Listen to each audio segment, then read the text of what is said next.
Ladies and gentlemen, I would like to welcome the arrival of the Dean of Faculty of Medicine, Universiti Malaya, Yang Berbahagia Professor Dr. Yang Farida Abdul Aziz, accompanied by the Honorable Professor Dr. Victor Hoe Abdullah, Professor of Occupational and Public Health, Department of Social and Preventive Medicine, Faculty of Medicine, Universiti Malaya, and Professor Dr. Sanjay Rampal, Rampal, Professor of Epidemiology and Public Health, Department of Social and Preventive Medicine, Faculty of Medicine, Universiti Malaya.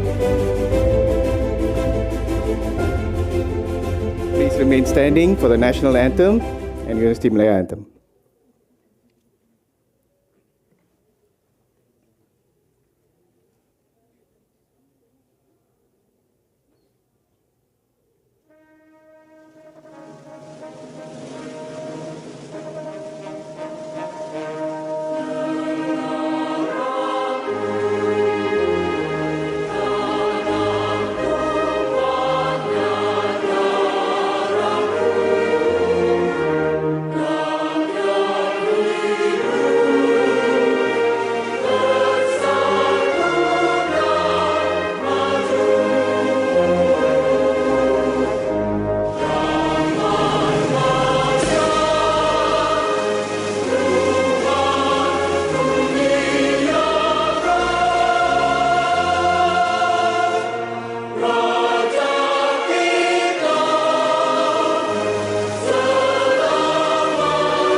Menepati wawasan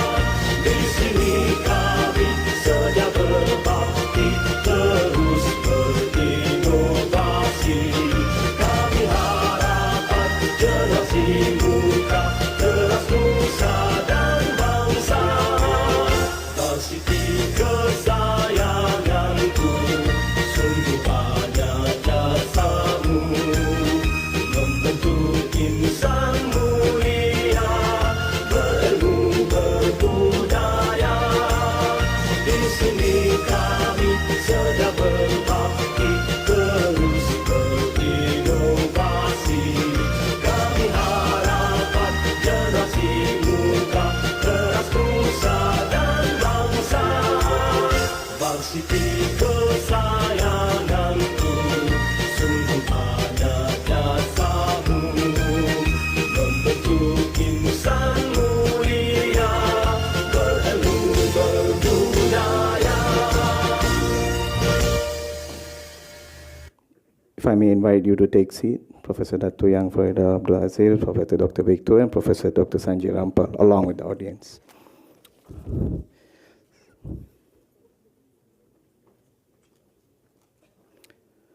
Salam sejahtera diucapkan kepada semua hadirin yang dihormati sekalian. Selamat datang ke syarahan Perdana Profesor Dr. Victor Hoe Abdullah dan Profesor Dr. Sanjay Rampal, Lekraj Rampal pada hari yang berbahagia ini. Izinkan saya untuk bertutur dalam bahasa Inggeris untuk sama-sama menghormati dan meraihkan para hadirin dari luar negara. Ladies and gentlemen, I would like to extend our warmest welcome to the Dean of Faculty of Medicine, Universiti Melaya yang berbahagia Profesor Datuk Dr. Yang Farida Abdul Aziz, the Honourable Professor Dr. Victor Hoe Abdullah, Professor of Occupational and Public Health, Department of Social and Preventive Medicine, Faculty of Medicine, the Honourable Professor Dr. Sanjay Rampal, Lekraj Rampal, Professor of Epidemiology and Public Health, Department of Social and Preventive Medicine, Faculty of Medicine, yang berbahagia Tan Sri Professor Emeritus Datuk Dr. Muhammad Amin Jalaluddin, Professor of Otorhinology, Otorhinology, Faculty of Medicine, yang berbahagia Major General Datuk Pahlawan Dr. R. Mohonadas, Deputy Chairman Board of Governors, University of Cyberjaya, yang berbahagia Datuk Dr. Awang Bulgiba Awang Mahmud, former Acting Vice Chancellor and Deputy Vice Chancellor, Universiti Melaya, yang berbahagia Profesor Datuk Dr. Lekraj Rampal, President Malaysian Council for Tobacco Control Malaysia, Management of Faculty of Medicine, Management of Universiti Melaya Medical Centre, distinguished guests, professors, doctors, ladies and gentlemen, who are joining the inaugural lecture virtually and physically today. I am Dr. Bala Murali, and I'm honored to be the Master of Ceremony for the inaugural lecture of my inspiring lecturers, mentors, and colleagues, Professor Dr. Victor Hoe and Professor Dr. Sanjay Rampal. An inaugural lecture is one of Universiti Melaya's most esteemed traditions, celebrating the remarkable journeys of our professors. It offers a platform for them to share their insights, inspirations, and guiding philosophies with the broader community. Today, we are privileged to witness not one, but two inaugural lectures for the first time in the history of Faculty of Medicine, Universiti Melaya, delivered by two distinguished professors from the Department of Social and Preventive Medicine, Faculty of Medicine, Universiti Melaya. Both professors have made significant contributions to their respective fields, and we are honored to be part of this special occasion. Now, please allow me to start off with the first inaugural lecture session. Professor Dr. Victor Hoe, a passionate and dedicated expert in occupational and public health, will now share his journey in the field with us in his inaugural lecture entitled A Journey of Discovery, the Road Less Traveled. Ladies and gentlemen, without further ado, I would like to invite the Dean of Faculty of Medicine, Yang Berbahagia, Professor Dato' Dr. Yang Farida Abdul Aziz, to chair the lecture and subsequently introduce Professor Dr. Victor Hoe. Please welcome, Professor.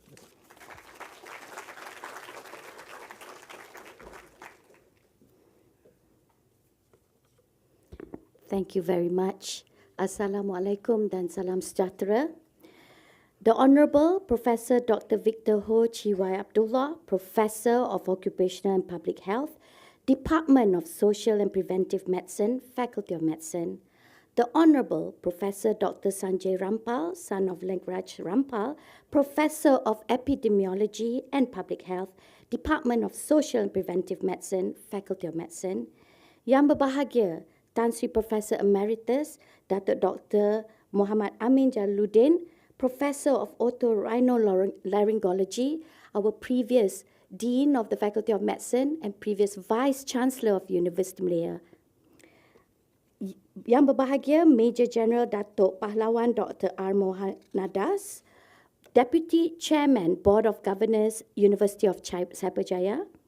Yang berbahagia Datuk Dr. Awang Bulgiba Awang Mahmud, former Acting Vice Chancellor and Deputy Vice Chancellor Universiti Malaya. Very nice to see you again, Datuk. Yang berbahagia Profesor Datuk Dr. Lekraj Rampal, President, Malaysian Council of Tobacco Control Malaysia, but I presume today you're a very proud father.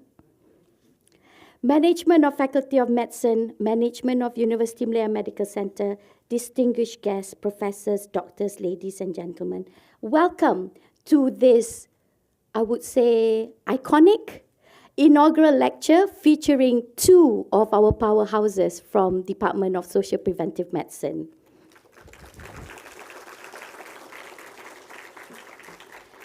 Allow me the privilege of reading an autobiography and salutation on Professor Dr. Victor Hoe Chi Wai. Professor Victor Hoe Chi Wai is a professor of occupational and public health and currently the head of Department of Social Preventive Medicine at the Faculty of Medicine, Universiti Malaya. He is an academic powerhouse with more degrees than a thermometer. His journey began with a medical degree from the University of Mangalore in 1995, but he did not stop there. Dr. Hoe then obtained several postgraduate degrees, including 3 masters from Universiti Malaya in Public Health 1, Occupational Health 2, and from Engineering, doing Safety, Health, and Environment. Still hungry for knowledge, he added a master's in Occupational Safety and Health from University of Turin in 2017. And because that clearly was not enough for him, and because he believes in lifelong learning, he topped it all off with a PhD from Monash University in 2013. Talk about dedication. And it was not just about collecting degrees, though he does that exceptionally well. It is about making a real-world impact. With over 20 years of experience in academia, Dr. Hoe has been more than just a teacher, more than just a researcher, or more than just a community service provider. His teaching focuses on undergraduate medical programs and postgraduate public health programs, covering topics such as occupational health, environmental health, and health risk assessment, guiding his trainees through complex public health topics and allowing them to explore new research ideas. He has supervised many PhD and master's graduates, nurturing the next generation of health professionals with the same enthusiasm that drives him in his own work. Dr. Ho's research interests span a wide range of occupational and public health issues. His current research projects examine musculoskeletal disorders among teachers, and I personally like to thank you for giving them a focus, because I think teachers tend to be lauded only on Teachers' Day and the rest of the time forgotten. And I actually see myself as teacher, so I would be very happy to be part of your research project. Health impacts of shift work, prevention of work-related upper limb disorders, and environmental impact of e-cigarette smoking, blending his expertise with a genuine concern for people's well-being. Recently, he was listed in the Stanford's list of the world's top 2% scientists. As a recognized expert in his field, Dr. Hoe has received prestigious awards and fellowships. He is the Fellow of the Academy of Medicine Malaysia and the Academy of Occupational and Environmental Medicine Malaysia. He was awarded the International Commission on Occupational Health, International Labour Organization, a Master Fellowship. Dr. Hoe has also played a pivotal role during the COVID-19 pandemic, providing expert commentary and guidance through media appearances and public health communications. Beyond academia, he's an editor for several medical journals and serves on advisory boards for occupational medicine. Known for his dedication to advancing public health, Dr. Hoe is recognized both nationally and internationally for his commitment to improve health outcomes through education, research, and public service. Professor Victor Hoe is an integral part of the Faculty of Medicine.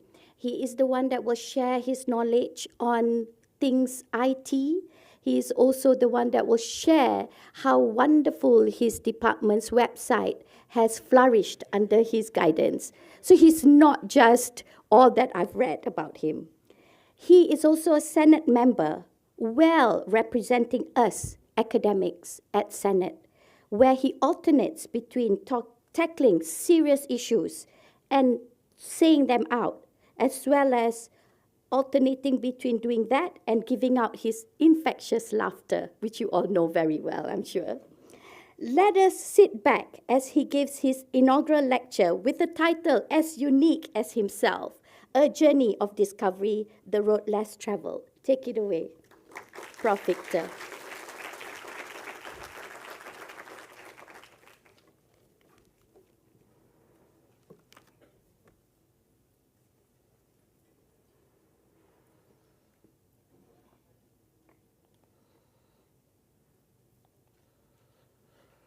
Thank you, Professor Datuk Dr. Yang Farida, Dean of the Faculty of Medicine, for the kind introduction.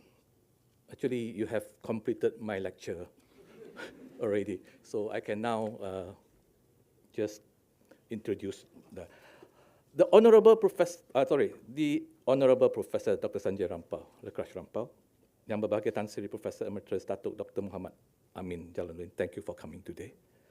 Yang Berbahagia Major General Datuk Pahlawan Dr. Mohandas, thank you for coming today. It is an honor that you come and join me.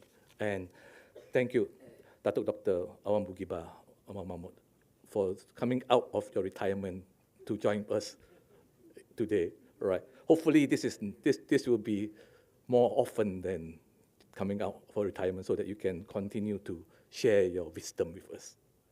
I think your wisdom is very important. And thank you, Professor Dr. Lekraj Rampal, who is one of my godfather actually, not officially, but he always said that, and I believe that, and he guided me very well. Thank you to my mother, which I'm going to share later, and also to my family. All right. Let me start by sharing with you the journey. Wait. So I have a book that I'm going to read. I promise Sanjay Rampal is going to be 45 minutes. So I wish that he know. All right, let's start. All right. Thank you for joining me in my professional inaugural lecture today. I'm going to share with you my journey and the choice I have made that have brought me here today. It was during my secondary school years, almost 40 years ago, that I first read the poem by Robert Frost, The Road Not Taken. Two roads diverged in the yellow woods, and sorry I could not travel both. And be one traveler, long I stood, and looked down one as far as I could, to where it bends in the undergrowth. Then took the other as just as fair, and having perhaps a better claim, because it was grassy and wanted wear. Though, as for that, the passing there had warned them really about the same. And both that morning equally lay, it leave no step, had trodden back lap. Oh, I kept the first for another day. Yet knowing way leads to way, I doubted if I would ever come back. I shall be telling this with a sigh, somewhere ages and ages hence. Two roads diverged in the wood, and I took the one less traveled by, and that has made all the difference. The sentiment encapsulates the essence of my journey in my professional and personal life. I need to start from the beginning to help you understand the things in my life that have made me who I am today.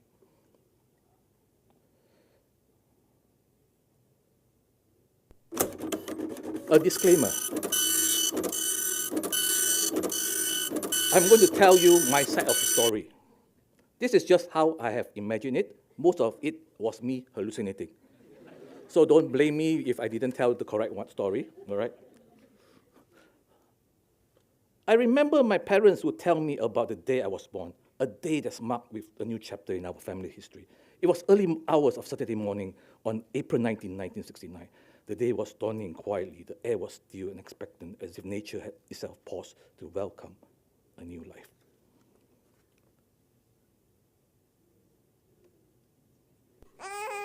The cry of a newborn was heard in the maternity room of Rumah Sakit University.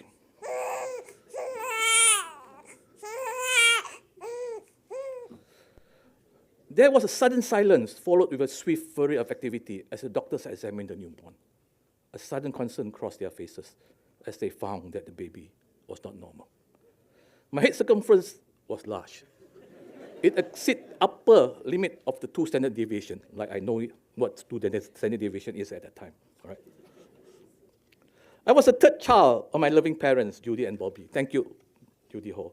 The 5th grandchild of my loving grandparents, Hokai and Punlaiwa. What made my arrival particularly special was that I was the first son to my parents, my first grandson to my grandparents. There was joy and excitement that filled our homes on that day.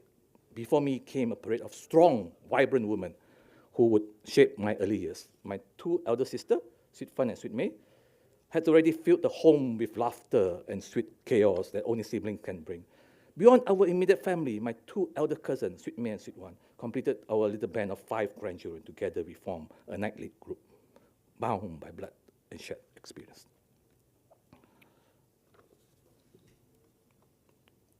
These early years marks my rhythm of my work and joy of my reunion, laid the foundation of my understanding of what it meant to belong to a family.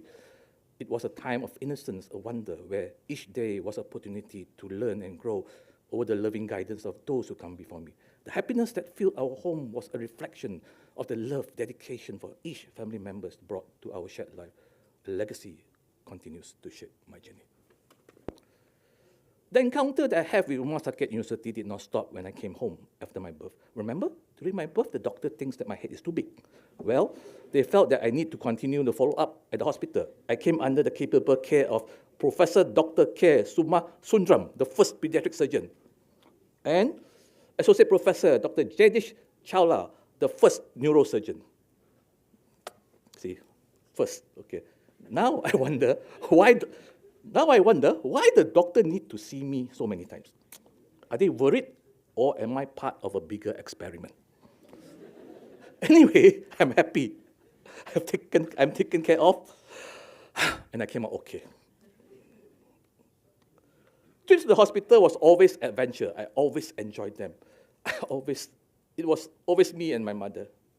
My mother is the strong woman, a homemaker, is my nurturer, my caregiver, my educator, my mentor, my emotion anchor and confidence. Thank you, Mother.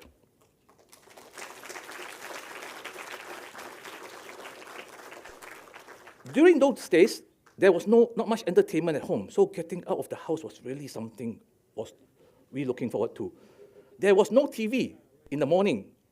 Both RTM 1 and 2 only started to broadcast at around 5 to 6 p.m. And of course, there was no computer and internet. No phone, So we must take the bus to the hospital, Sriwijaya number 238. We passed through Jalan University on the way to Kuala Lumpur. My mother will make the trip more adventure. She makes the walk from the bus station to the hospital a joy. She will say, we will have to go through the jungle track and then enter the tunnel to the hospital. It was a wonder of how words and imagination can make a boring trivial walk of an adventure that I remember. My education journey began at the age of 5. I attended Puichi Kindergarten. It was just a short walk away from my home. I was somewhat a grumpy boy. As my teacher recalls, and often I could mumble on my way back to my seat after being taught. A quirky habit that perhaps hinted my introspective nature. Or what I was brought up to never speak up to my elders. So it was one of my defense mechanisms that I have developed. Talk to me, myself, and I. My primary school education was Sekolah Rendah Lamsha, located in Jalan Bukit, PJ, just a stone throw away from University Hospital. Those 6 years was filled with a mix of joy, challenge moment. We took the school bus. The those carefree moments of play were some of the happiest times of my school years. In my classroom, I was able to follow along the lessons, but my grades were not among the top. Language was a particular challenge to me in both English and Bahasa Melayu. I wasn't exactly a model student either, and was sometimes labeled as sangat nakal by my school class teacher. This reputation stemmed from my spirited nature, unique learning style, and that didn't always align with my teacher's expectation and method. The experience being labeled will later shape how I treat my student now. Understand that everyone is special and unique. My secondary school was in Bukit Bintang Boys, or boys' school. Learning in an oil-boss environment had its advantages without the distraction that sometimes come with co-ed settings. I found it easier to focus on my studies and extracurricular activities. The brotherhood among students was strong. Friendship formed one of central pillars of my secondary school experience. Life are not limited to the classroom. The extracurricular activities are where my character development took shape. Being part of Red Crescent Society was a formative experience. We learned essential skills such as first aid, teamwork, leadership, and discipline. That many activities organized by RCS offer numerous opportunity and personal growth. Another significant extracurricular activity was with the Maintenance Club. A rather unique society not commonly found in school. The club's main activities involved around maintaining and repairing school furniture. We learned the practical skill of woodworking, metalworking, and even welding. The hands-on experience was immensely satisfying, allowing me to work with my hands and see tangible results from our effort. Our club room became the central hub of activity. The makeshift clubhouse, where we spent our break listening to music on a portable record player. It was a place of brotherhood, occasional mischief, as we sometimes excused ourselves from class under the pretense of club duties to spend time there. Those moments were integral to the teenage years, contributing to my personal growth and lifelong experience. Our teacher, club advisor, Miss Jacqueline Hoe, to not acknowledge our effort in her memoirs, expressing pride in our decision and contributing to the school in her memoir she wrote. BB can also boost one of the fact that it has one of the finest maintenance crew among the PJ, Petaling Jaya, and Selangor school. The love of the school and unselfishness is so obvious when one sees the total dedication of maintenance club boys put into repairing the school furniture and maintaining the other parts of the school. I cannot tell my life story without sharing the time I spent in Malay Optical, located in Jalan Bandar in Kuala Lumpur. For as long as I can remember, this place was like a second home to me. It is where I learned about real life and optical trade. My dad was a pioneer, an artist and craftsman. He was a pioneer of eye care industry, transforming our family business from Chi Kong Optical Pen and Company into Malay Optical, focusing solely on optical services. But it was his dedication to custom contact lenses that later protected eye and truly captivated me. Watching my father work in his contact lens laboratory was nothing short of mesmerizing. With meticulous precision, he transformed a small cylindrical piece of plastic, just 2 centimeters in diameter and 0.5 centimeters in height, into a delicate contact lens, less than 1 centimeter in diameter and merely 0.1 centimeter thick. After his retirement, he ventured into producing prosthetic eye, starting with just the mold of the patient's eye to a complete piece of artistry that matched perfectly to the normal eye. He will match the size and the color of the iris and sclera, the curvature of the cornea and sclera, even down to the structure of the vessel. Observing his commitment and artistry involved in his work left a profound impression on me. All the craft that he has acquired were mostly self-taught or through certificate course. My dad's journey taught me a value of continuous learning and the importance of pouring your heart into your craft. It instills me a deep appreciation, the blend of science and arts, and the impact one can have when they truly matter their craft. I'm sorry that my father cannot be with me today here. Eager to be similar to my elder sister, I took the opportunity to join my family business upon completing my own SPM. The role became a gateway of a burgeoning world of computers, a field that was beginning to revolutionize the way businesses operate. My fascination with computers been ignited earlier during my Form 4 years when we acquired a clone, Apple II, through supplier sales initiative. The machine was based on an 8502 architecture with an 8-bit processor and a 64K memory. I think only Prof. Awang will know what this is about. The rest of you don't understand what I'm talking. So it opened a new realm of possibility and captivating. After secondary school, I found myself in the crossroad, unsure of which path to take. With a variety of interests pulling me in different directions, medicine wasn't an obvious choice, but it seems like the most practical and option at the time. I chose it not out of passion, but because it offers a path of least resistance. Little did I know that the decision would set me on a unique journey, where my diverse interests would eventually resurface and shape my career unexpected way. It's funny how life works. What started as a practical choice led me to create my own distinctive path in occupational and public health. The next chapter of my life unfolded in my accelerating journey of exotic and mystic land of India. The joy of began at Subang International Airport, marking the first traveling alone on an international trip. It was a bittersweet moment, and as I prepared to leave, the joy of having my entire family, extended relatives, and friends there to send me off was immeasurable. Yet I approached the departure gate with mixed excitement and sadness welled up inside me. I was leaving for the comfort of my home and immediately guided my family in the first time, stepping into a world of independence. The flight itinerary took me from Subang to Madras, then onwards to Bangalore, and finally to Mangalore. My elder sister Shitfan was waiting for me in Mangalore airport to take me to our new home in Manipal. Kasturba Medical College in Manipal was located at a hillock of coastal Karnataka, offered picturesque view of the Arabian Sea and the Western Ghats. In 1989, I took my first step into the world of medicine at KMC. The medical program at KMC was a 4.5 years odyssey. Our curriculum followed the traditional structure, quite different from the integrated teaching method popular today.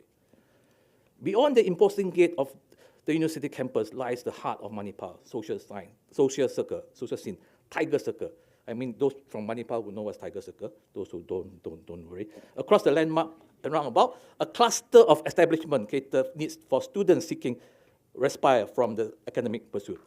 Shangri-La, Shantala, Snack Shack, and Iceland. These unassuming eateries and hangout become a vibrant hub of student life after classes concluded. The wall echoes with laughter, conversation, and clicking of cutlery, and the student unwind and connect. Calling home were a luxury. The campus had just one telephone booth with operators serving our link to the outside world. We often resorted to calling collect. I don't know whether anyone knows what's calling collect, and rearranged a signal to have a family call us back. Each call was precious, with every word carrying weight due to limited time and high cost. Email and internet access were not existent for students, so you are so lucky today. All right. During my study break, I have opportunity to explore some of the most captivating destinations in southern India. The trips not only provided a much needed respite, but also immersed medical students, but also offered valuable insight into the rich tapestry of India and culture and geography. Our return to Goa is an adventure. 5 of us decided to take a journey on our 4 Yamaha RX 100 bike.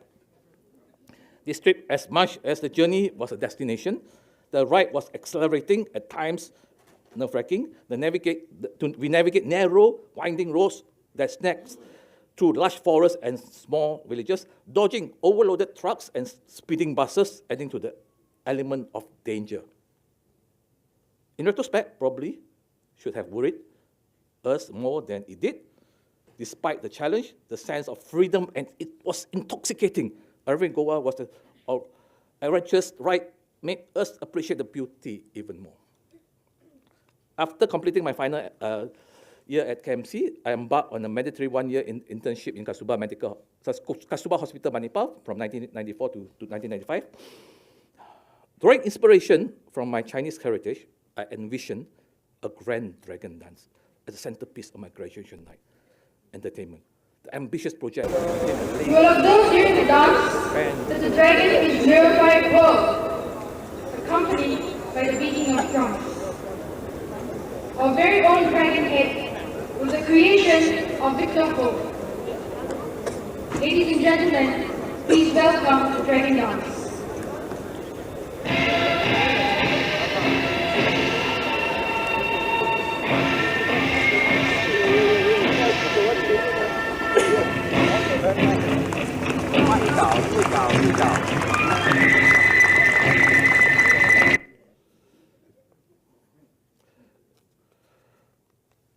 my relief, after I finished my housemanship, I was assigned to Hospital Kuala Lumpur, close to my home in PJ.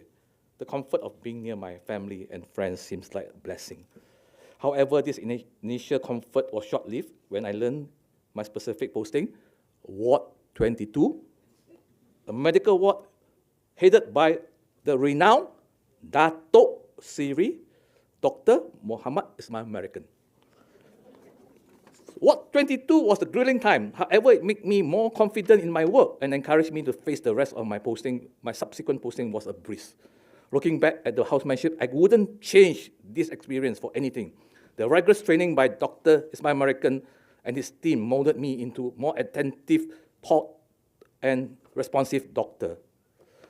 The training laid a strong foundation in my medical career. It taught me the importance of attention to detail, continuous learning, and resilience to face the high pressure. I learned to approach every aspect of patient care with utmost seriousness, treating each moment as a potential life-changing. As I reflect on my career, the transition from clinical medicine to public health stands out on a pivotal moment. It was a journey that began with uncertainty and trepidation, was ultimately led me to discovery of my true calling. Bengkalan Hulu, formerly known as Crow, was a small but strategic, important border town in Hulu Perak, district of Perak, Malaysia. Covering approximately 40 square kilometers, it bordered Thailand to the north and Kedah to the west, serving as a crucial gateway between Malaysia and its northern neighbor. The town's diverse population, about 15,000, include Malay, Chinese, Indian, Siamese, which is Malaysian, and orang asli, reflecting the rich culture and tapestry of the region. Healthcare facilities in Hulu Perak, Bengkalan Hulu was limited during this period. There was KK Bengkalan Hulu and 2 private clinics serving the 2 sub-districts. The nearest hospital was Baling, Kedah, which was around 10 kilometers away. Although the journey was short, but the road was difficult, needing a traveling narrow, winding roads down a steep hill. KK Bengkalan Hulu is the main healthcare facility for most residents from the Bengkalan Hulu town surrounding the villages. KK Bengkalan Hulu empowers various department, units, and teams. The outpatient department, klinik kesihatan ibu dan anak, pharmacies, a medical laboratory, school health team, mobile health team, vector, water supply, environmental health unit or BAKAS. Additionally, within Bengkalan Hulu coverage area, there was Clinic Desa located in Kuat Luar, Felda Nenering, Tasik, and Kelantan, and of course, a border health post between Bengkalan Hulu and Bitong in Thailand. Working in KK Bengkalan Hulu required a new set of skills that I hadn't acquired in medical school or during my time in HKL. As a medical and health officer, my responsibility extended beyond the clinical duties to include overseeing public health aspect for the area to serve by the KK. Suddenly, I found myself leading and managing nearly 40 staff members, many of whom were senior in both age and experience. This transition was both challenge and opportunity of growth. The leadership experience I had previously, and leveraging on the general order. I think all of you should know what's a general order. If you're working in government, you should know general order. If you have not read general order, that means something is wrong. Was also crucial. My leadership approach involved understanding each and everyone's role, responsibility by listening to staff members in charge of specific activities. I practice management by walking around to engage with all the staff at place of their work. My duties were multifaceted and demanding, from admission to administration to running OPD, ANC, and child health clinic, running school health programs, supervising 4 clinic testers, and running mobile health clinic. In addition, my role included overseeing the vector and BAKAS units and also border health. It was a role that took me out of my typical doctor sitting in a clinic waiting for a patient to out and about in the community assessing the implementing public health program. So I don't need to sit in the clinic. In addition, I was involved in various health promotion activities. Organizing these activities was a significant part of my role, including PROSTA, Campaign Cari Hidup Sehat, Forum HIV. This opportunity to organize these activities further enhanced my leadership and organization skill. In Bengkalan Hulu, I learned that true healthcare goes beyond numbers and chart. A simple food basket program taught me the profound importance of understanding the community's social fabric, forever changing my approach in public health. My role unexpectedly expanded from doctor to teacher when a junior midwife joined our clinic by transforming our routine checkout into a hands-on training session. I watched this young professional blossom, their newfound skill saving life in ways I could never have imagined. The journey of planning for alternative birthing center pushed me out of my comfort zone, teaching me valuable lessons in healthcare innovation and community-centered design. My time in Bengkalan Hulu was a transformative crucible, from revolutionary patient care to a single shared computer, understanding the delicate balance of community dynamics. This experience laid the foundation of the career dedicated to innovation and empathetic healthcare. When I entered medical school, my heart was set on ophthalmology, of course, because my parents actually have a optical business. My experience as optical business and my friend's acceptance in the Master's Ophthalmology program at seems to pave a clear path. However, life had other plans for me. My time in KK Bengkalan Hulu transformed my view of medicine. These challenges and rewards of rural healthcare opened my eyes to a different aspect of medical practice. It was my colleague, Dr. Wan Ahmad Rasman and Dr. Sia Chui Kim, application to join the Masters of Public Health program, along with the encouragement for Dr. Jamal Ali Jauhari, our Medical Officer of Health, that pushed me to consider applying for Attending a premier university in Malaysia, had always been my dream. Our cohort was diverse, mix of local and international students, including 5 from Sudan joining the Malaysian contingent. Additionally, the program welcomes students from allied health professionals through the Masters of Medical Science in Public Health, further enriching the learning environment. Can you see Prof Moy there? My experience in Bengkalan Hulu was proved invaluable during my MPH program. Many of the courses felt like they were providing theoretical foundation for practical work I have been doing. This connection between theory and practice deepened my understanding and appreciation of public health practices. While most of the courses came naturally, epidemiology and biostatistics presented some challenges. The support from fellow students, particularly Dr. Richard Avoy, was crucial in navigating this more complex subject. Our post-lecture discussion often proved more enlightening than lecture themselves. So you always must talk to your colleague. We know how to teach yours, you better talk to your colleague, all right? The MPH program introduced me to occupational health, a field that would significantly shape my future career. Lecturer and guidance from Dr. Rahim and Dr. Ling, coupled with visit to Malaysian Airlines Health Clinic and Flight Simulator, opened my eye to the possibility of combining community practice with occupational health. The exposure to OH during MPH program was a pivotal moment, setting the stage for my next career move as an occupational health physician. It exemplified how education can unexpectedly chart new paths and one's professional journey. Under Dr. Hamida's supervision, I conducted my first research project, the prevalence and practice of evidence-based medicine among medical officers in Hospital Kuala Lumpur. I learned the process of planning research, developing the research proposal and protocols, coming up with the questionnaire, data collection, analysis, and final write-up. The process of approaching a medical officer in Hospital Kuala Lumpur for them to reply to the questionnaire proved to be challenged. This experience not only honed my research skill, but also highlighted areas of improvement, particularly in language proficiency. At the accumulation of the MPH program, an unexpected opportunity arose and would shape the trajectory of my career.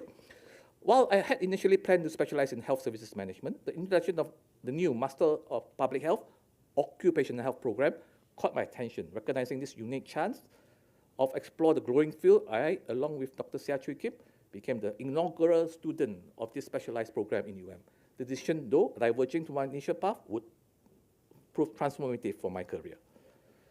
An unexpected turn again. At the start of my program, second year presented both a challenge and opportunity. With the departure of both our primary occupational lecturer, Dr. Rahim left for Petronas, Malaysia. Dr. Ling went to UK. The situation allowed me to tailor the 2 years exploration learning, seeking out diverse experience across various organizations. I charted my own journey during that time. So it was somehow interesting and exciting.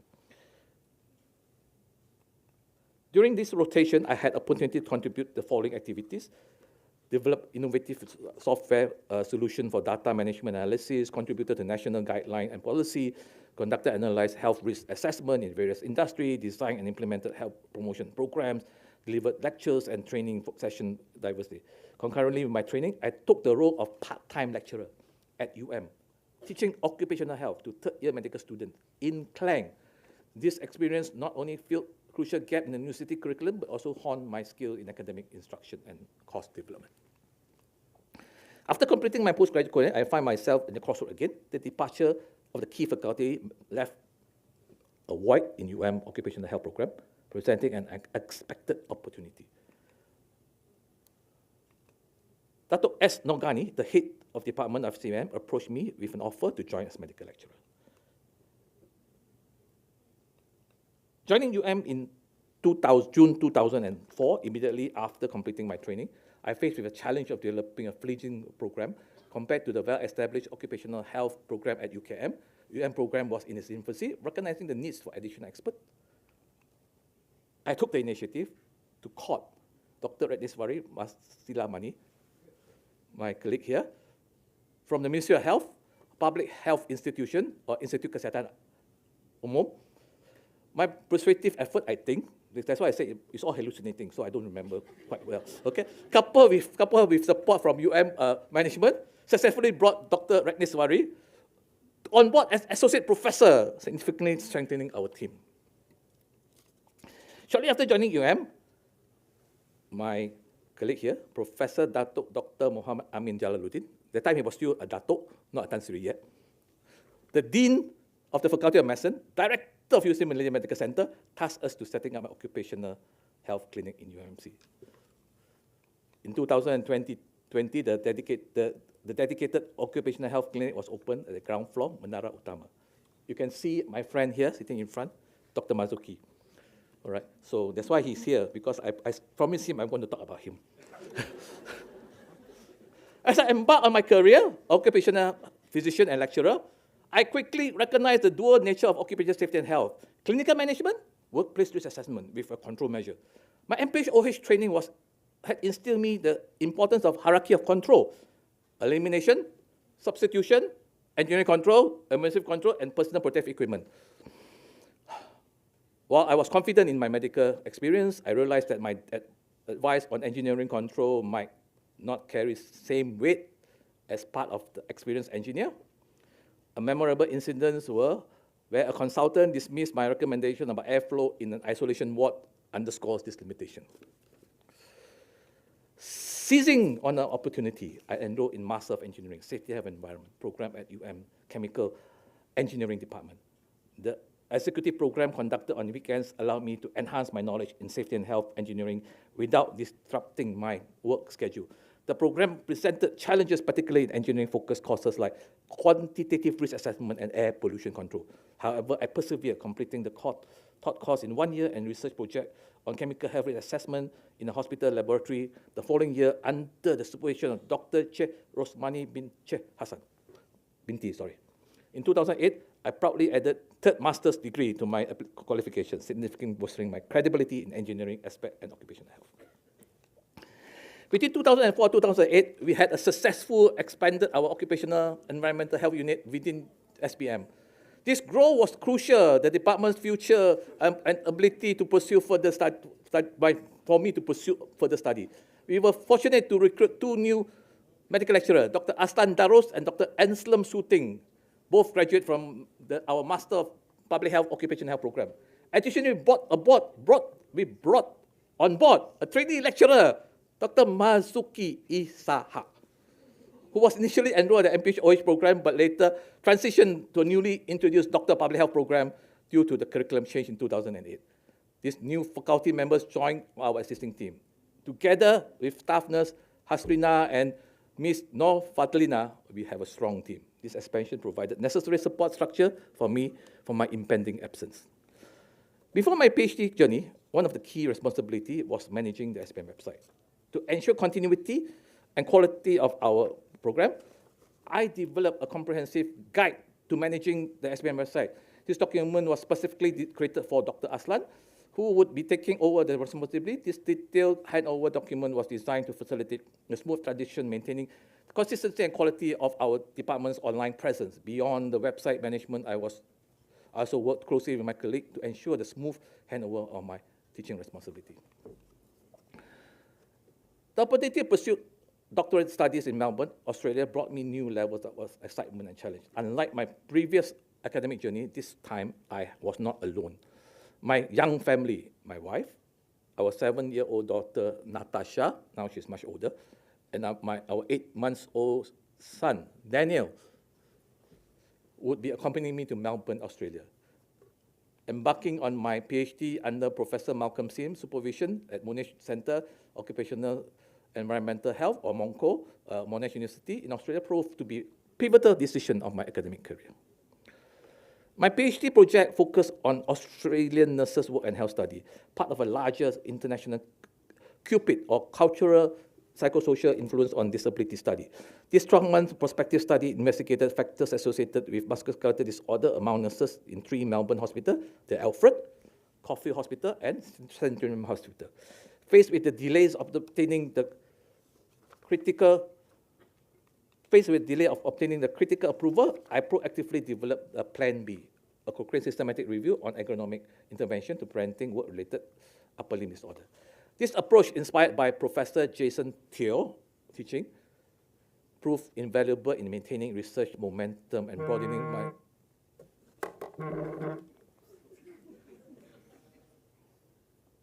Sorry.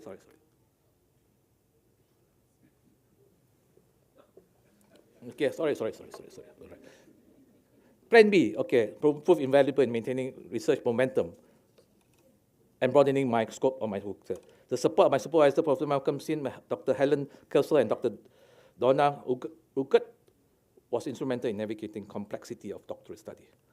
The PhD journey was not just about academic achievement, it was a period of significant personal and professional growth. It honed my skills, research methodology, data analysis, and scientific writing. The opportunity to present findings at international conference in Melbourne, Bangkok, and Oxford further broadened my academic career. After completing my PhD, I went back to the department. Dr. Mazuki, who now have completed his DRPH, joined as lecturer in 2013. With his addition, they experienced our exciting faculty members in occupational health. We plan to expand the occupational health program. However, this expansion was soon hindered by the departure of several key colleagues. Dr. Aslam Suting left for teaching position in University Malaysia, Sarawak, in Kuching, Sarawak. Dr. Aslan Daros moved to Social Security Organization, and Associate Professor Dr. Redeswari Masilamani took an early retirement. This period highlighted the complexity of maintaining our growth as an academic program in occupational health, but it also underscored our commitment to continuing improving work we have established. Despite the challenge, Dr. Mazuki and I promise him I'm going to mention his name many times, remain dedicated to our roles, ensuring the continuity of our teaching program. It was a pure coincidence that led me to embark on my 4th master's program. In 2015, while submitting an abstract to the 31st International Congress for Occupational Health in Seoul, I accidentally ticked a box to participate in a competition for a partial grant to study a Master of Occupational Safety and Health at the International Labour Organization International Training Center in Turin, Italy. I wasn't looking to embark on another master's degree. Little did I know that this small action could lead to an incredible journey. During the International Commission of Occupational Health Congress in Seoul, I was overjoyed to hear my name announced as one of the 2 winners of the first ILO Master's Fellowship. My MOsh journey began in September 2016 with online learning. The highlight of the program undoubtedly was the residential component in Turin. This final achievement of obtaining cum laude for the Master of Occupational Safety and Health at University of Turin was a testament of hard work, dedication I put in my expected academic journey. When I reflect on my career, I often struck by how much it has been shaped by unexpected opportunities and the willingness to venture down the road less traveled. While my academic pursuit was cornerstone of my professional life, it is the leadership roles that and innovative projects I have undertaken that have truly broadened my horizon and allowed me to make a lasting impact on the field of occupational health. As I reflect on my research journey, I'm astonished how far I've come from the early days of my MPhD student. The CUPID study during my PhD was a game changer. It was the first time I was involved in an international project. In addition to the CUPID research, I completed Cochrane systematic review. Beyond my PhD, I have been involved in many research projects. the cluster project, which was the brainchild of Professor Dr. Moi Fong Ming, must mention her name, focusing on the clustering of lifestyle risk factor among school teachers in Malaysia, was another significant achievement. Thank you, Prof. Moi, for including me in the research project. When the COVID-19 pandemic hit, I found myself applying my research skills in an engineering background to urgent public health challenge. At the time, due to the shortage of masks and respirator around the world, everyone was researching on ways to sterilize and respirator. Working together with Insignio Dr. Muhammad Ridal from the Department of Mechanical Engineering, Faculty of Engineering, we received a grant to develop and test facial respirator hybrid decontamination method using ultraviolet irradiation combined with hydrogen peroxide vapor.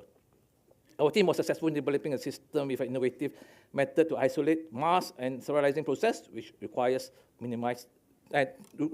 a requirement to minimize cross-contamination. It won gold medal at the fourth World Invention Academic Conference in Seoul, South Korea, and the silver award at the Malaysian Technology Expo of MTE 2021 COVID-19 International Innovation Award. Another project that Dr. Rida and I participate with Associate Professor Dr. Jacob John from the Department of Restorative Dentistry, Faculty of Dentistry. Dental process due to this proximity with patient is an aerosol generating process. The danger of transmission of COVID-19 virus was high. We embarked on a project to design aerosol collecting for dental treatment minimized. The project won silver medal at the MTE 2021.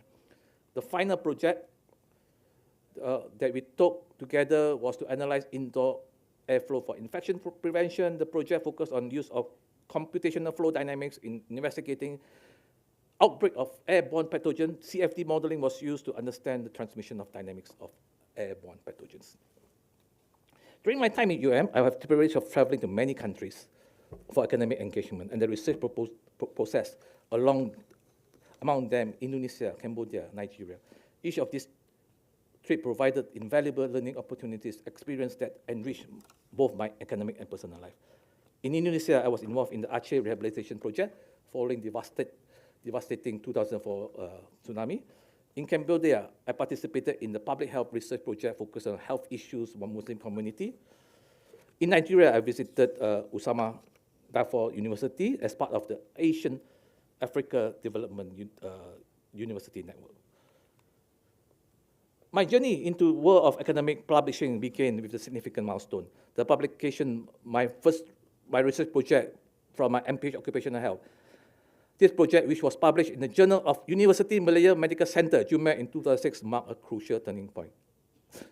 I'm sorry to share that this journal, they're going to stop it, so no more easy publication. It was during my PhD studies in Monash University, Australia, that I truly began to develop my skills and confidence in writing and publishing academic paper.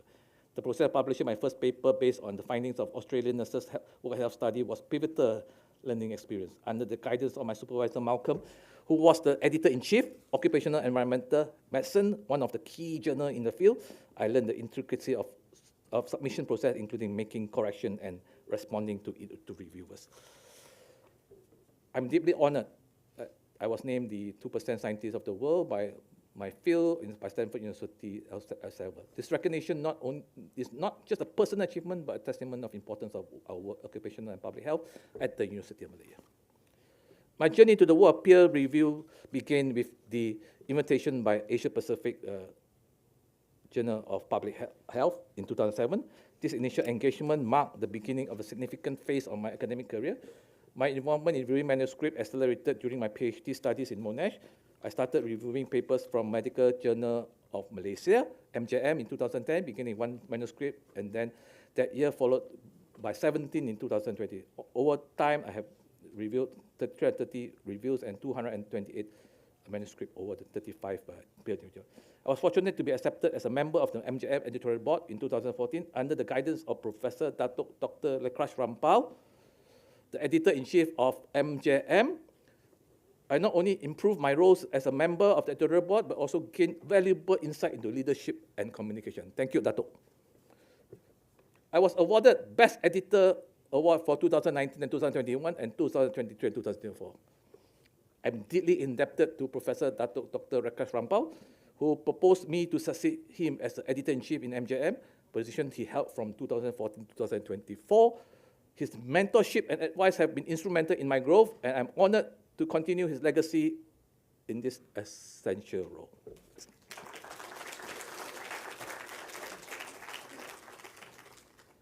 My journey in managing digital presence began in 2005 when I was tasked to oversee the SPM, the website development. The SPM website was transformed from the original static HTML page to a dynamic WordPress site.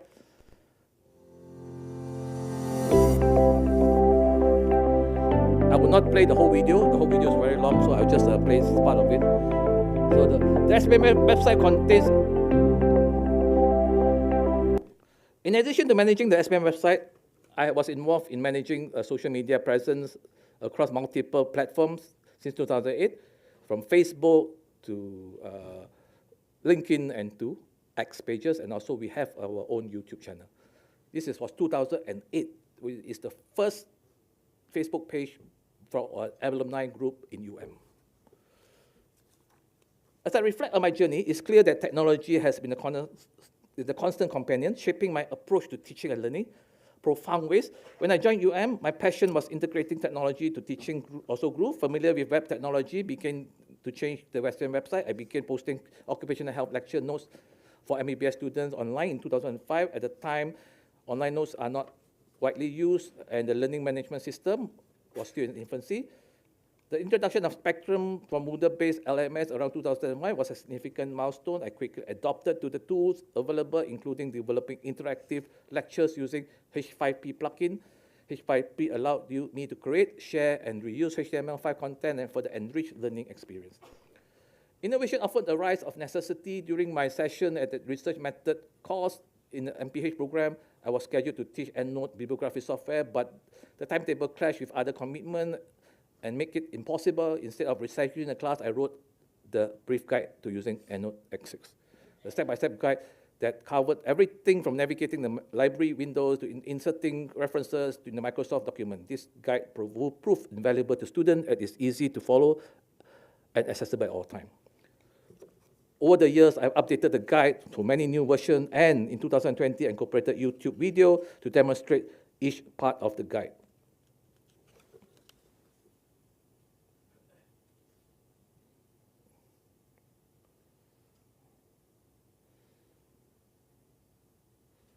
All right, it's too long, never mind. Later you can see if you want to. All right. Innovation is not just about making things more accessible and user-friendly. It's also about significantly reduced workload in a long time. When UM introduced the concept of micro-credentialing and required each faculty to create MC courses, I saw the opportunity. We identified the occupational health course as a potential candidate for MC and decided to convert 4 of our modules into 2 MC courses, occupational safety, health and hazard, and risk assessment and management. This course will publish in Future Learn platform on Expert Track. This was the first Expert Track by University Malaya. The innovation didn't stop there. During one of the OH sessions, the student requested notes from the Expert Track course. I realized that the volume of information we had created on Expert Track could be compiled in the book. Thus, we published the notes on occupational health, managing hazard and risk at work with Grand Press.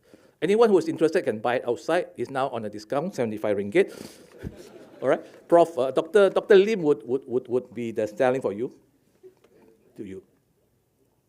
My love for environmental health began during my time at MNHO in Pengalan Hulu. When I joined UM in 2004, my primary focus was in developing occupational program. Environmental health took a backstage and until the chance in 2013, where I basically started my career in EIA, and after that, I led the certification, open door, and facilitated me the world of environmental health consultancy. So I have done many projects from aluminum smelting plant to electric tram to gold refinery and to petrochemical factories. A pivotal moment came when the late Professor Emeritus Datuk Dr. Khairul Anwar Abdullah invited me to join the Academy of Science Malaysia team for the Association of Academy of Society of Science in Asia, AASSA, Climate Change and Health Project. The responsibility accumulated in our final report, following the unfortunate passing of Dr. Khairul Anwar, I was asked to lead the project. The responsibility accumulated the final report of the report. So that leads to basically my next venture, which is to be a member of the Health Nexus for Academy of Science National Planetary Health Action Plan team, which we would come out with the report very soon. Throughout my career, I have been privileged to contributing in various professional associations, society, both nationally and internationally. It has also led me to various awards I received over the years. Of course, event organization, my journey in event management began in secondary school in track club and was further developed during my time in Kasubah Medical College. Since joining in 2005, I have organized numerous workshops, seminars, and conferences. As I reflect the challenges period during COVID-19, I'm reminded of how my background in occupational and public health became a crucial in navigating the crisis at UMC. The experience was testament to the power of applying occupational safety and health principle in the real world, high-stake situation. Looking at addressing human health elements in our healthcare workers to innovating under pressure on online risk assessment system, to engineering solution for creating spaces, safe spaces in the hospital.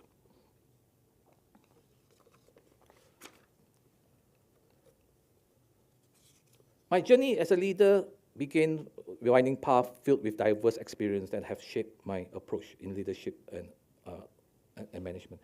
It's a journey that began long before my current role, rooted in the formative experience of my youth and career. Current role, the journey has led me to a current position of Head of Department of Social Planning Medicine, Faculty of Medicine, Malaysia. The role presented a new challenge, shifting focus from managing staff to leading and attracting academic talent. As I stand here today, delivering my professorial inauguration, I'm reminded of the words of Robert Frost that have guided me through my life. Two roads diverge in the wood, and I took the one less traveled by, and that has made the difference. This sentiment has been the cornerstone of my journey as occupational and public health. My journey, which began in a quiet April morning of 1969, has been a continuous discovery and growth. I reflect on my journey from a young boy in PJ to a professor of occupational public health. I'm struck at how each experience, each decision to make road less traveled has shaped my approach to research, teaching, and community engagement. As we face new challenges in occupational and public health, I'm reminded that innovation often comes by taking the path less traveled. My optimistic outlook continues to guide me towards the growth and discovery in our field. To the aspiring professional and student here today, I encourage you to embrace your own unique qualities and to seek out the road less traveled in your journey. Be open to new experience. Never stop learning. Always strive to make positive impact in your chosen field. The road continues as I look forward to the discoveries and contribution we will make together in the years to come.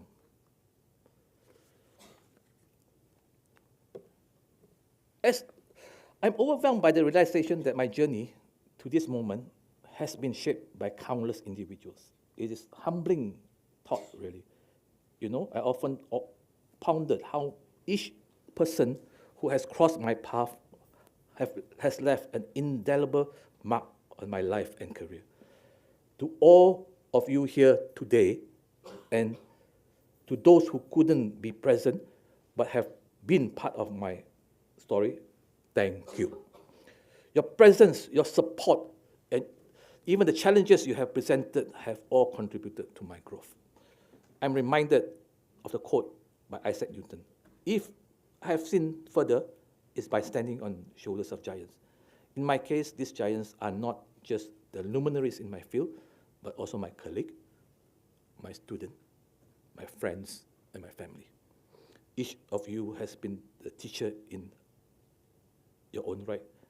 So to everyone who has been part of my life, whether for a fleeting moment or for years, I stand my heartfelt gratitude. You have all played a role in making today possible, in shaping the person and professional I am today.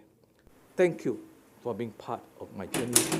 discovery, for walking with me to the road less traveled. Your continuous big and small have made me to the difference. Let's do the last slide. This is the last slide. Just after my birth, the country was plunged into a state of emergency. Following the racial unrest that erupted after the general election in May 1969. This event, known as 13 May incident, led to a declaration of emergency and an imposition of curfew across the nation. My mother would tell me that we were lucky as we were discharged from the hospital before the curfew and was able to go home.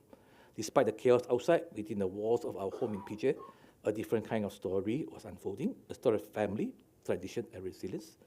In the Cantonese culture, the full moon celebration of marking the 30 days of the child's birth is a cherished tradition. It symbolizes the baby's coming of age, the mother's emergence from confinement, celebrated with family and friends.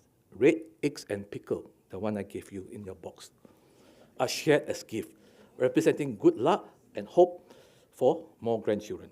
However, due to the curfew and unrest, our celebration was a modest affair, limited to our limited family.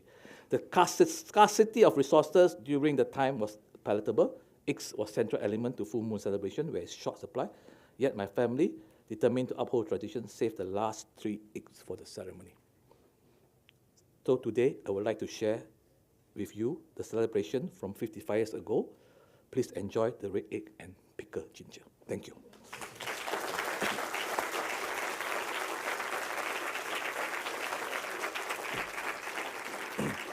Thank you very much, Prof. Victor, for your very inspiring and exhilarating lecture. I would like to invite Professor Dr. Yang Farida back to the podium to summarize and conclude Prof. Dr. Victor Ho's inaugural lecture.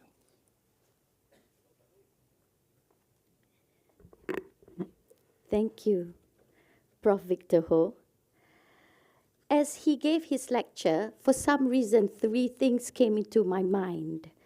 Number 1, that he studied at Bukit Bintang Boys' School, and I was from Bukit Bintang Girls' School, sister school.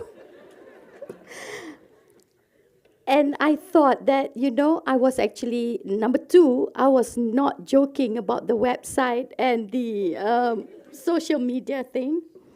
And number 3, that he probably can diagnose and make spectacles for us. Another skill that I did not know he probably had. So as he went through his journey, I think we must all feel, we must understand that there was a lot of time that we might have lost Prof. Victor Hoe to other paths. Path number 1 that I could see from your journey, I might miss some, but I'm just going to do the greatest hits. Path number 1 would be optometry when you were a child. You could have easily gone into that. I mean, you'll still be in healthcare. And I would like to think that you will still be with us in Faculty of Medicine, but you probably will be focusing on the family business, and we would have lost you. Path number 2 was carpentry at Bukit Bintang Boys' School. Could have, right? Path number 3 was dragon dance curator. When he was in medical school, he could have decided that was the way to go. And I don't think this was an actual career path, but I'm going to put it there, mat rempit, as he went through that, cycling and as depicted from the cover of the book. And path number 5, I don't think it was very serious because, engineering, but maybe could have been. But, thank God it was, he found it challenging and he just did his degree and he left. So we're very happy. So, and therefore then he chose finally occupational health. So you shared with us your journey and we were very enthralled by this introverted, big-headed, sangat nakal child with unique learning styles, but with a mother who is a loving mentor and probably an enabler for his creative and curious mind. And the path that he took, where he learned to understand people's need, to nurture future caregivers, to understand the importance of building trust, to have the resilience of charting an uncharted program of occupational health, to be here with us today as a reviewer, a researcher, an academic, a leader at Faculty of Medicine, and most importantly, an advocate for the road less traveled. Congratulations, Professor Victor Hoe.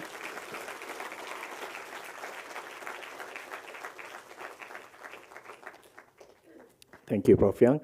I would like to conclude. I'd like to invite Professor Dr. Yang and Professor Victor for a brief photo-taking session.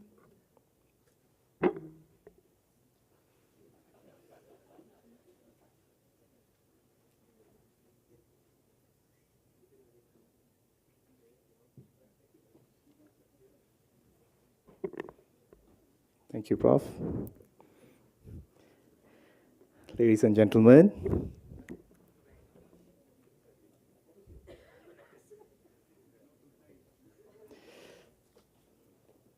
now going into our next momentous occasion of the day, which is to witness the second inaugural lecture of the day by our ever-esteemed Professor Dr. Sanjay Rampal, Lekraj Rampal, a renowned and highly respected professor in epidemiology and public health, to share his journey in the field with us with his lecture entitled Obesity and Public Health, Challenges and Opportunities for National Prosperity. I would like to invite Professor Dr. Yang Farida to the podium to chair and subsequently introduce Professor Dr. Sanjay Rampal. Please welcome Dato.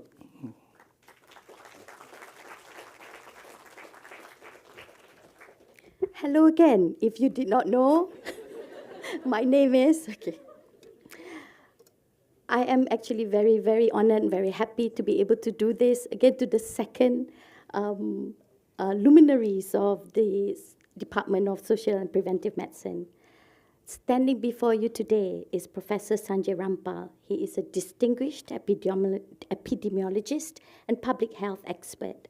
And since September 2021, he has served as the Deputy Dean of Research at University Malaya's Faculty of Medicine, and I am so grateful for that. He has significantly contributed to enhancing the institution's research output. In this role, he provided mentorship to junior faculty and helped steer research in University Malaya and Malaysia towards a future of impactful health solutions. Now, Dr. Rampal's career began in India as well, with his medical training. It is interesting how their lives seems to intertwined very closely, followed by years of service in Malaysia's Ministry of Health. His early clinical experience illuminated a key insight that he felt, that treating individuals was valuable. And a lot of us who are clinicians chose it because we felt that we're making a difference in our patient's life one at a time. But Sanjay thought big because he felt while treating individual was valuable, addressing population-wide health challenges could make a far greater impact. And he's not wrong in that. This realization led him to pursue a Master of Public Health at Harvard University in 2004. I really don't know how that connected because, from realizing that I need to do it and going to Harvard, but that's hard, Sanjay, for you, right? And a PhD at John Hopkins University in 2014. And he actually obtained a certification in public health by the United States National Board of Public Health Examiners in 2013. So I feel as if here again, similar to Victor, I need to say thank you for staying in University Malaya. Dr. Rampal's research primarily centers on cardiovascular disease prevention, examining the role of factors such as gender, ethnicity, obesity, and nutrition in diabetes and heart disease. His recent work delves into communicable diseases, particularly how conditions like obesity and diabetes influence severity and prognosis of dengue. His extensive research contributions include 120 peer-reviewed publications, H-index of 34, and more than 18,000 citations on Web of Science, making him a highly respected figure in his field. His ultimate aim, because he is always going beyond what is expected, his ultimate aim is to transform these research insights into effective prevention programs that will relieve the burden on healthcare systems and improve community well-being. Beyond research, Dr. Rampal is a dedicated educator, teaching epidemiology, biostatistics, and research methods. He has mentored many postgraduate students, many of whom have gone on to make significant contributions in their field.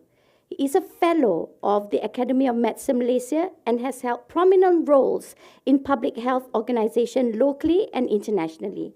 During the COVID-19 pandemic, he played key roles on national committees such as National COVID-19 Epidemiology Analysis Task Force, ensuring Malaysia's response was guided by evidence-based strategy. He also leads the Western Pacific Regional Training Center for the Special Program for Research and Training in Tropical Diseases and serves on several global health advisory boards, including the Global Health Program of Association of Pacific Rim Universities. Despite his impressive accomplishments, Dr. Rampal remains approachable and humble. Whether engaging with students or the media, he conveys complex public health issues with clarity and calm, underscoring his commitment to improving health outcomes in Malaysia and beyond. I have to reveal here that the only reason I agreed to a dual inaugural lecture by two of the luminaries of public health at the faculty was because Prof. Sanjay approached me and in his usual calm and methodological manner broke down the evidence-based justification why this was a good idea. Number one, he said both Victor and he agreed to it. In fact, he said Victor approached him, so we know now who was the budak nakal. So Victor approached him. The people who are coming will be people from the same faculty, so why do it twice? We can save cost on electricity, on water, and on food, and so on and so forth. People spend less money to drive to this place because they are getting 2 for 1. So he kind of convinced me it was a sound idea at that time. And then he flashed his Sanjay patented smile. And I said yes. So let us now enjoy Professor Sanjay Rampal's lecture on obesity and public health, challenges and opportunities for national prosperity. The floor is yours, Prof. Sanjay.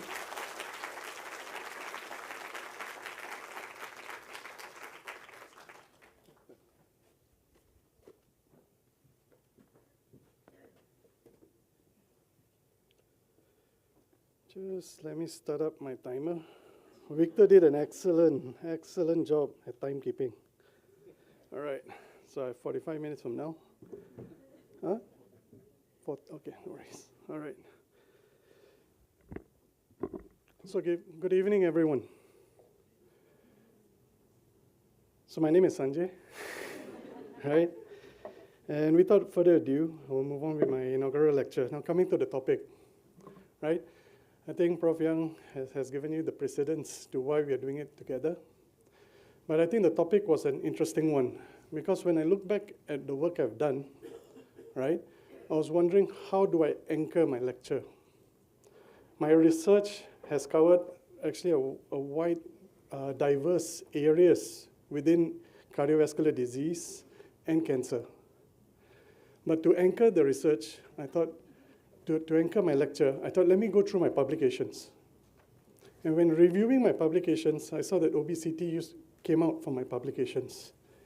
Interestingly, in preparation for this presentation, I did a word map. So the word map, can we have the presentation on? Yeah, excellent. So in preparation for this lecture, I created a word map of all my publications, and this is what the word map on the right, right?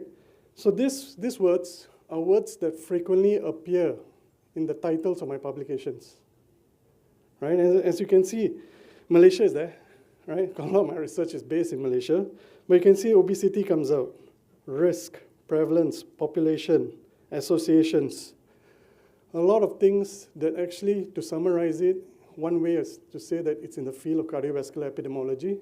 But then if I was to come and speak about cardiovascular epidemiology, I might need 2-3 hours and go past the 45 minutes. I'm already 2 minutes into my 45 minutes, right?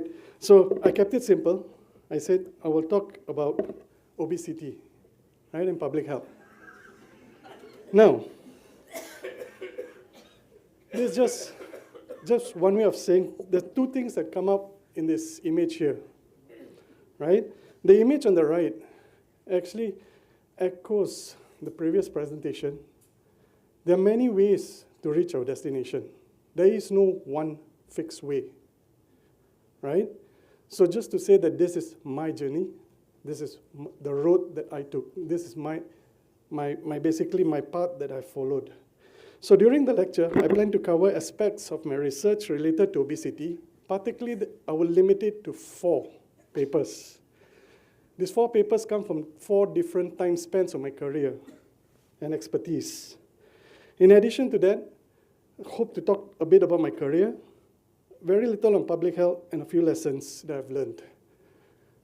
I found preparing for this presentation very challenging because sometimes there's a lot that we want to say, but there are 2 things here. Number 1 is, if I talk too long, you all will go to sleep, right? And number 2, I have to keep to time. My promise to Prof Young that we will keep it short, right? All right, so let's move along. I joined University Malaya in 2005, right? At that time, in my interview, I still remember Tan Sri Prof Amin and Prof Dato Sirajun Nolgani interviewing me for that post. And one of the questions they ask is, what do you bring to the table? What can you do for us? And I remember that the answer that I gave was along the lines that I can improve the teachings at UM. I want to capacity build for Ministry of Health. And I find the best way of capacity building at Ministry of Health is not at Ministry of Health, but at a university which teaches Ministry of Health personnel, number 1. And number 2, to bring up the research profile of UM through my specific expertise in epidemiology and multivariate regression, advanced biostatistical methods. So when I first joined University Malaya, there are many luminaries of the department on the slide. And I would like to mention, number 1, Prof Atia, who was the head of the medical statistics unit at that time. We also had Prof Saimi, who was in the health management. And then we have Prof Hamad Ram, who is here today with us from the unit of family health unit. And one thing interesting that happened during this journey of mine is, because I brought in expertise which was transdisciplinary, I found myself at this early stage between 2005 and 2009 to supervising students from many units. So I actually supervised students from number 1, the EpiStat, but number 2 from family health, and number 3 from health policy and management, right? And in addition to that, we also had statistics services at that time. And during this period of time, I provided more than 100 consultations to our staff and our students.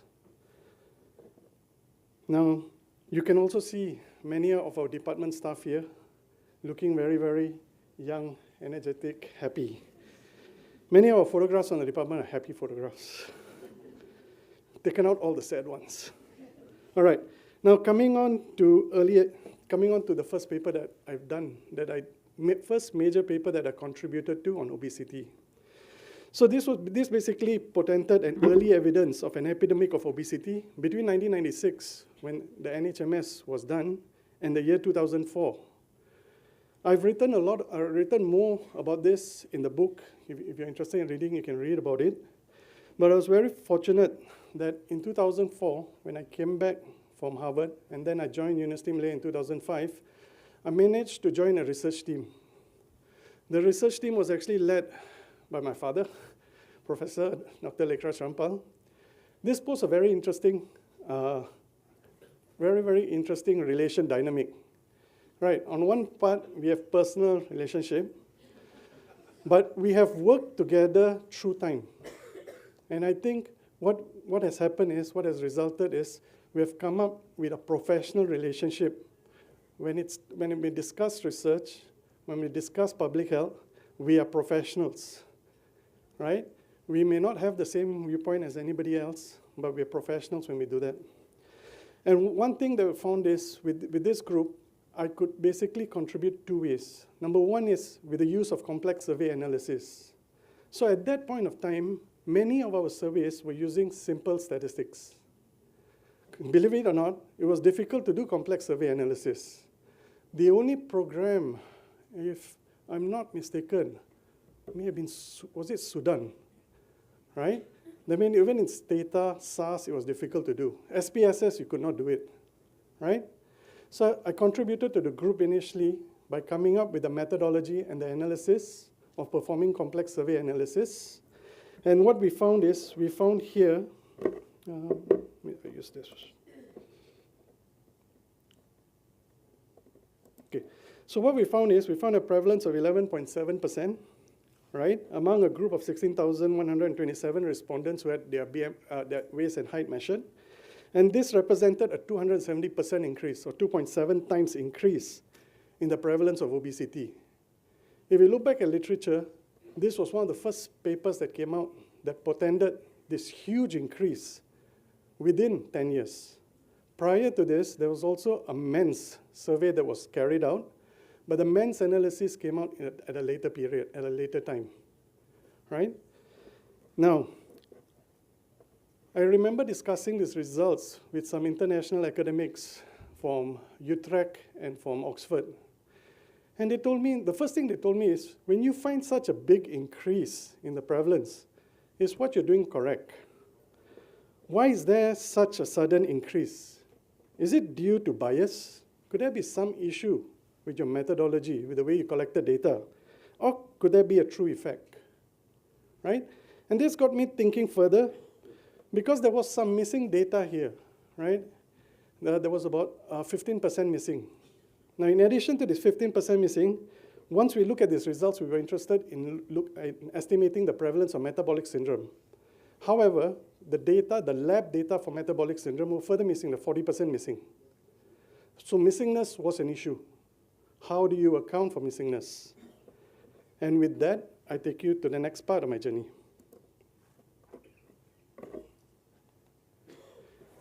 So during this time, I offered many courses, right?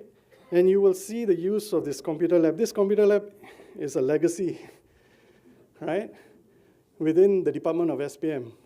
I remember in preparation for this specific workshop, if I'm not mistaken, we managed to obtain many computers actually that were retiring from other parts of UM into this lab. It stayed in this lab until when I was in the head of department, it was still there. We eventually had to remove it, I think, close to 2019, I think. 2018, 2019, 2020. We actually had, but until then, when you come for workshops at our faculty, you would come to a room like this where you work on your labs. Now, in addition to all the work, right, we also had fun, right? And as was tradition then, with those who were joining the department, you get the pleasure of organizing the family day, right? So I remember this family day in 2007, where at that time, the Amazing Race was famous. So we had a family day amazing race. And we actually got our staff and students at that time to run around, all around the faculty and the university, right? And at that time, there was also, we had a large contingent of international students. And we also had a football match, right? Not one, we had a number of football matches in the morning. And I still remember Prof. Atia playing. And he lasted quite long, actually, right? So that Prof. Atia played, and we had a lot of fun with many of the students. And some of the students now are very senior MOH personnel. Now moving on. So from that time in the early 2000s, as you can see, that the group was smaller. Now as we move with time, Family Day has become like an annual tradition where you have more and more students joining in and their families, so on and so forth, sometimes in UM, sometimes outside UM. So now, I was in University of Malaya. I spent about 3-4 years here, right? I was in my early academic years. I was having my early academic career, and then I decided to do my PhD. I did not actually decide to do a PhD at that point of time. So when I think back on why did I do a PhD, it actually started after my master's. So I have to tell you now a story about my master's, right? So with regards to my MPH, to doing an MPH in Harvard, it's actually very interesting. I was at that time in the Clinical Research Center, HKL. I was medical officer number 3 in that institution. When I joined, I liked what I was doing. I liked clinical research, I liked clinical epidemiology, and I loved biostatistics at that time. I was working under Dr. Tekon, who was himself a nephrologist and a biostatistician. And in discussion with him, he got me interested in, I think you should pursue your interest in public health, especially in biostatistics. I talked to my father, and then he became epidemiology and biostatistics. So I decided, if I'm not mistaken, in October to apply. I asked my father, where do you go? Where should I apply to? He said, apply to Harvard, the best. I said, okay. So I just made one application, right? I got my graduate GRE, the examinations that you have to sit.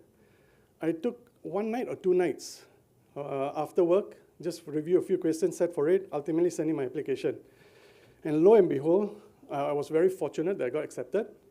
I delayed it by a year because I was looking for a scholarship. And I thank everyone involved who helped me obtain that scholarship. Then when I went to Harvard, something interesting happened. I thought I knew about epidemiology and biostatistics, right? Then I found I did not. That's the first thing, right? I spent a year, a very formative year. I still remember my professors, Frank Cook, Mittelman, Donna Spiegelman, who interestingly I met earlier this year. After don't know how many years, after 20 years, I met her again. Luminaries in public health, and then I learned what role public health actually plays in health in the US, right? So I stayed in Vanderbilt Hostel. Another interesting thing about my PhD, I left on my, I had my first daughter. Now Ayla, my wife delivered. And 3 days after she delivered her daughter, I left her. I came back 1 year later and I had a ready-made child. Right. Now, in view of time, so I decided to do my PhD in Hopkins, so that was Harvard. So why I did my PhD. So Hopkins was another very interesting decision. I discussed with Prof. Awang, again discussed with my mentor, my father, and decided that I will apply again to a number. So I did apply to Harvard and Hopkins and another seven more universities in the US. Got accepted to 5 of them, and I decided to join Johns Hopkins, right? And at that point of time, my target was always at Harvard. I had forgotten the role that Johns Hopkins plays to the field of public health. And when I joined it, then only I realized that if I wanted to pursue my education in public health, there is no better place to go than Johns Hopkins School of Public Health. At the School of Public Health, I actually met my advisor. I had 3 advisors. One was Elisa Goya, Moises Klo, and Carlos, right? And Prof. Juhi from Korea. So coming back to Eliseo, so this is Eliseo, this is Juhi. So Eliseo and Juhi got me involved with the Kangbuk Samsung Health Study Group. As you can see, we enjoy dinner once in like 6 months or once in 3 months, right? Meet a lot of Koreans, meet a lot of Chinese, and this is the core group of people that I worked with. There's also Sung Ho and Yusu, who were the two leads from Kangbuk. Now, why am I introducing this point about Kangbuk? Number one is collaboration, international collaboration, learning how to work. But more importantly is it got me involved with the Kangbuk Samsung Hospital cohort, right? Where I got involved with the data management, and because with the data management, I started getting access to this data of 277,667. Interestingly, I did various work, and I think 1 year, that means after my 4th year, I remember getting an email from Prof saying, Sanjay, time to get back. I said, okay. So then I decided to complete my doctoral studies in the field of diet and cardiometabolic risk factors. So I analyzed a data set of 220,979 for diet and cardiometabolic risk factors, and further delved into a subpopulation on coronary artery calcium, subclinical arteriosclerosis, with a cohort of 27,028. So this led me to deriving 3 Korean dietary patterns. I know lots of colors, lots of information. But key thing here is, I think to summarize it, we found out that the modern Korean diet, right? The modern Korean diet was high in meat, processed food, alcohol, and compared with the traditional Korean diet, high in vegetables, fruits, soya, mushrooms, so on and so forth. So when you compare both of these, the modern Korean diet actually had higher risk of metabolic syndrome and coronary artery calcium. However, this coronary artery calcium, which was supposed to be my novel question, turned out to be non-significant. But life goes on, right? Then I also managed to collaborate with Samsung Medical Center. So one was Kangbuk and one was Samsung. So together with a group of people, I helped them manage, got access to 21,688 consecutive colonoscopies. And here I learned a new one of the analyses that I learned is multiple imputation.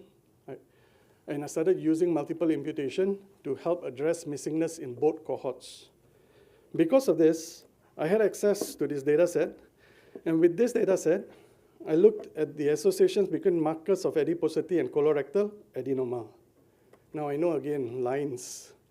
For those who cannot appreciate the statistics, key thing here is higher BMI, higher risk of higher risk of colorectal adenoma.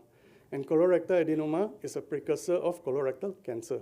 So what this shows you is risk factors that we think are traditionally associated with cardiovascular are also associated with other non-communicable diseases, such as cancer.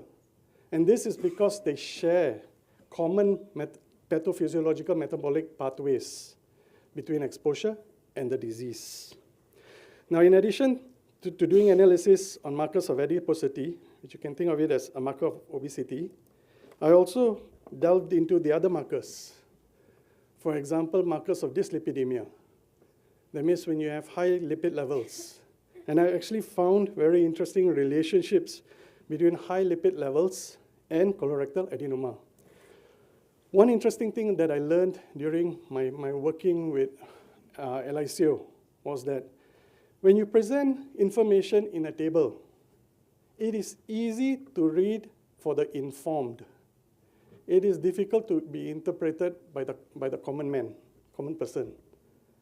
For the lay person, when you put it out in some wavy lines, right, make sure it's colorblind friendly, it's easier to be digested, right? And also that there was a lot of information in dose-response relationships. We were not utilizing dose-response analysis enough.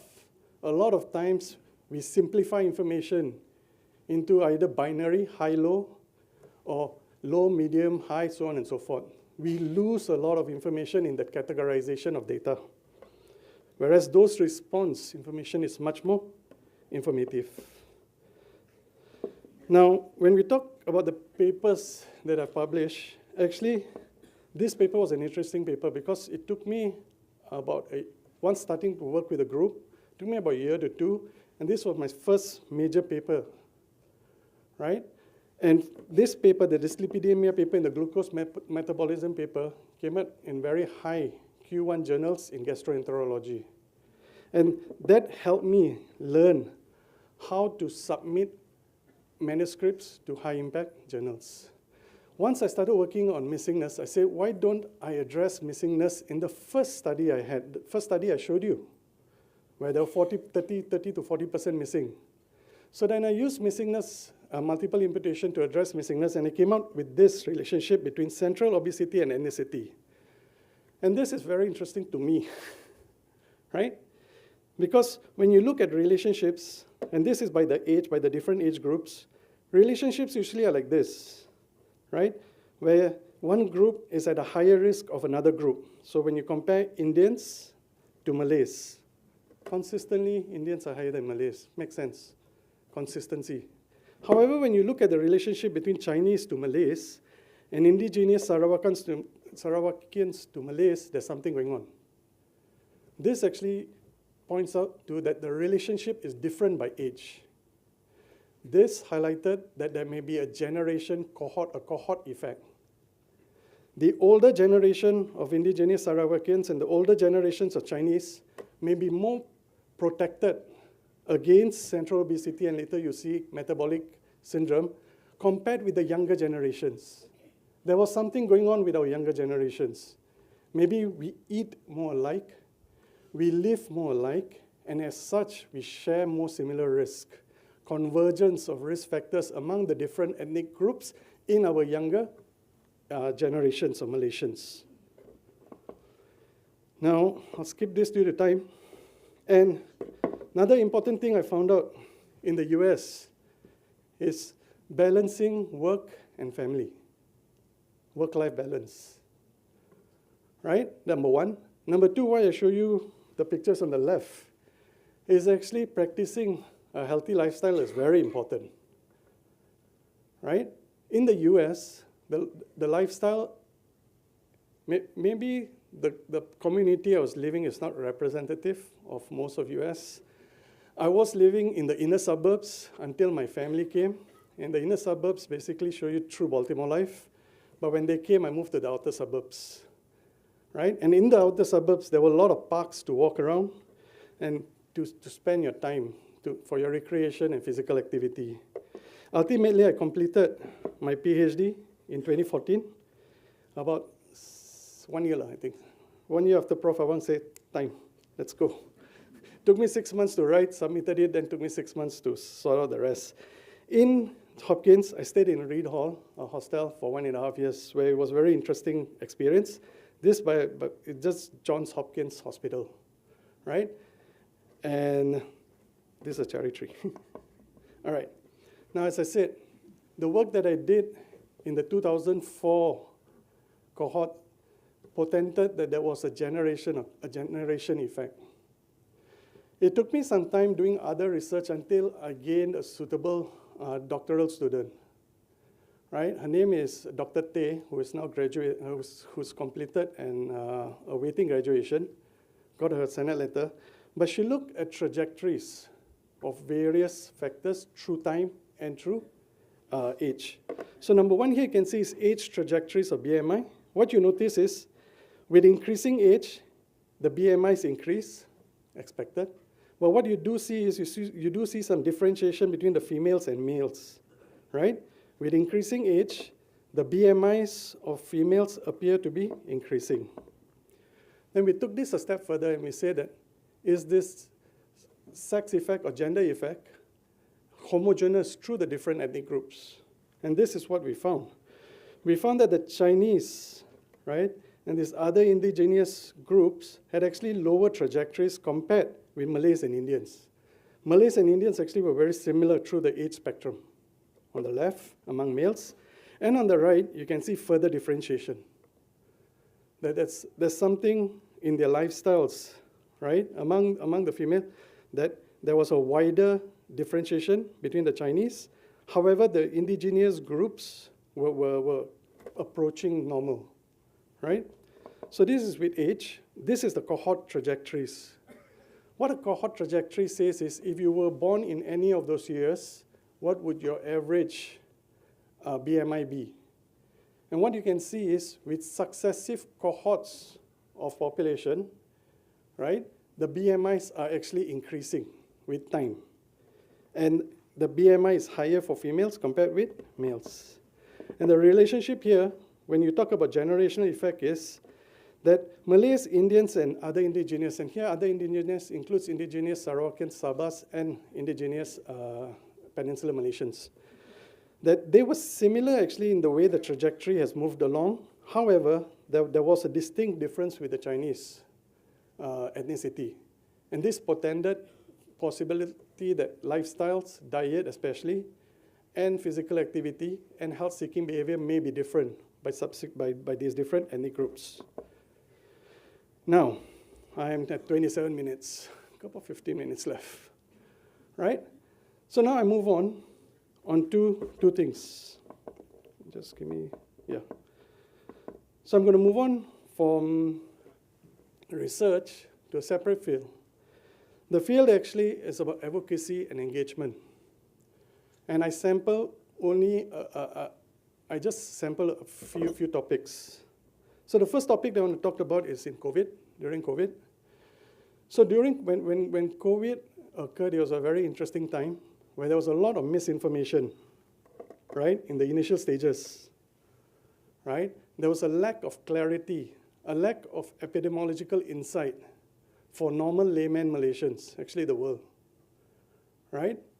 And at this time, the department was very strategic in what it did, in that we had our academics engage with media. So various academicians contributed many pieces, articles, interviews. Prof. Awang also led a very big group, the CEASE project, and was also a very important advisor, right, during that time. But to me, this was like my first time that I started engaging with media. I never seriously engaged with media because I was always in the university. I was always working. At that time, I was helming the department, so on and so forth. But when COVID happened, I decided to start writing to media, right? To get my first paper accepted was difficult. I wrote a few times. Nobody replies you, I tell you. When they reject you, they don't even say, we reject you, thank you. There's nothing. You just submit and you're going like, okay. Submit another one, okay. I think it was about my third or fourth try when one hit. And this is interesting, because when that one article got picked up, suddenly out of the blue, more and more articles got picked up. And as my articles in the papers got picked up, the radio started getting, the other news portals started getting whiff of what I was contributing. So during this time, I contributed 29 articles which were accepted to news media. This is original articles that come out in opinions pieces, not all by myself. So I had one with Prof. Awang, I had one with Prof. Nilmala, I had one with Prof. Tarani, and I had one, I've had a few with Moy and many others, right? But my point here is, once you start writing, when the media starts getting interested in you, when you have a message that they want to listen, they come to you, right? So this then led to a number of interviews that I did with BFM, with CNA radio, and there was an Australian news channel also, right? So in addition to that, we found out that there was not much information on COVID in Malaysia at that time. When I say information, I'm talking about epidemiological insights. That is where I was very lucky to have another colleague of mine, now specialist, Dr. Vivek Jason, who initially we were going to investigate we were going to do some multi-level spatio-temporal analysis of cancer. COVID came, we switched, and we focused on disease transmission, COVID-19 disease transmission, right? And one of the things that happened is we came out with a dashboard, right? The COVID-19 epidemiology for Malaysia dashboard. The amount of information that we were giving on this dashboard, a lot of information given. And what we did was, what the department, not I, what the department did was, we got our students to write weekly reviews of COVID, insights, right? And we published these weekly insights, number one, on the web. Number two, we circulated it, and many news media also picked up on it. And this could tell you whether, was it worsening, was it getting better, so on and so forth. But we were providing evidence-based, appropriate statistics to basically to people, health policy, and to the layman. Now the department, when I said this is not me, this is the department. The department, I think, was very successful in engaging the media during the pandemic. We have many, many cohorts that included all our department staff, and there was a total of 446 posts during that period, right? So that deals with advocacy, engagement. Now comes to public health. I know my synopsis talk about obesity, public health challenges, address, blah, blah, blah. I only got 45 minutes. I want to talk a lot, right? So I had to make some sacrifices. So if you're interested in knowing more about what the synopsis has stated, PM Tepi, we can further discuss on the side, right? With public health medicine, among the many things I did, I think one important thing that I've done, that I've contributed, not alone, is I've chaired the Public Health Medicine Specialty Education Subcommittee, under the Specialist Education Committee, under the Medical Education Committee, under Malaysian Medical Council, right? And over a period of 3 to 4 years, right, we have come out with the specialty-specific standards. I work together with Dato Indra Dr. Shari Ngadiban, Prof. Dato Dr. Lokman Hakim, Prof. Jamaluddin, Dr. Anita, I missed out Dr. Zul's name somehow, Dr. Zul from BPKA, and we work with the public health fraternity, including the Conjoin, Jawatan Kuasa Bersama Kepakaran Bidang Perubatan Kesihatan Awam, the College of Public Health Medicine, and the Association Persatuan Pakar Perubatan Kesihatan Awam, and the various arms of Ministry of Health. We work together to come up with a consensus of what we want our future public health medicine specialists to be. What should training programs be, right? And importantly, we move to a competency-based framework. What are the competencies we want from our public health medical specialists? So that's my bit on public health. 10 more minutes, gonna move on. Now, I've been due to give this presentation, I think, about now 6 years, at least 6, 7 years. I've not gotten to do that for various reasons. One phenomena may be imposter syndrome. I feel that I don't deserve it, right? You get lost from day-to-day work. You get lost in the weeds, in the trees, that you fail to see the forest. I had a very interesting interactions with past students in a previous conference, just a conference held in Kuching, Asia Pacific Conference of Public Health. What happened at this conference is, I met many people, and everybody was like, hey, Prof. No, I'm Sanjay. No, Prof, you taught me. And then you realize that you have taught a generation of public health medicine specialists. But when we teach, and I say it's not me, we, academicians teach, we don't actually think about it. We do because that's our responsibility, that's our duty. We don't even think much about it after that. It's not that, oh, I groomed you and now I am so and so, nothing. The cohort goes out, another cohort comes in. We just had a new cohort of Master of Public Health, new cohort of DRPH, right? As academicians, we just grind on, produce, we do the best we can, but we don't think, sometimes we don't spend time. This time I must take responsibility as me. I didn't spend the time reflecting, what is the impact of what I'm doing? I always thought impact was research. Impact is publication. But actually a lot of work an academician done cannot be measured by publication. It is measured by successive generations of workforce that you produce, and more important, their impact on the society.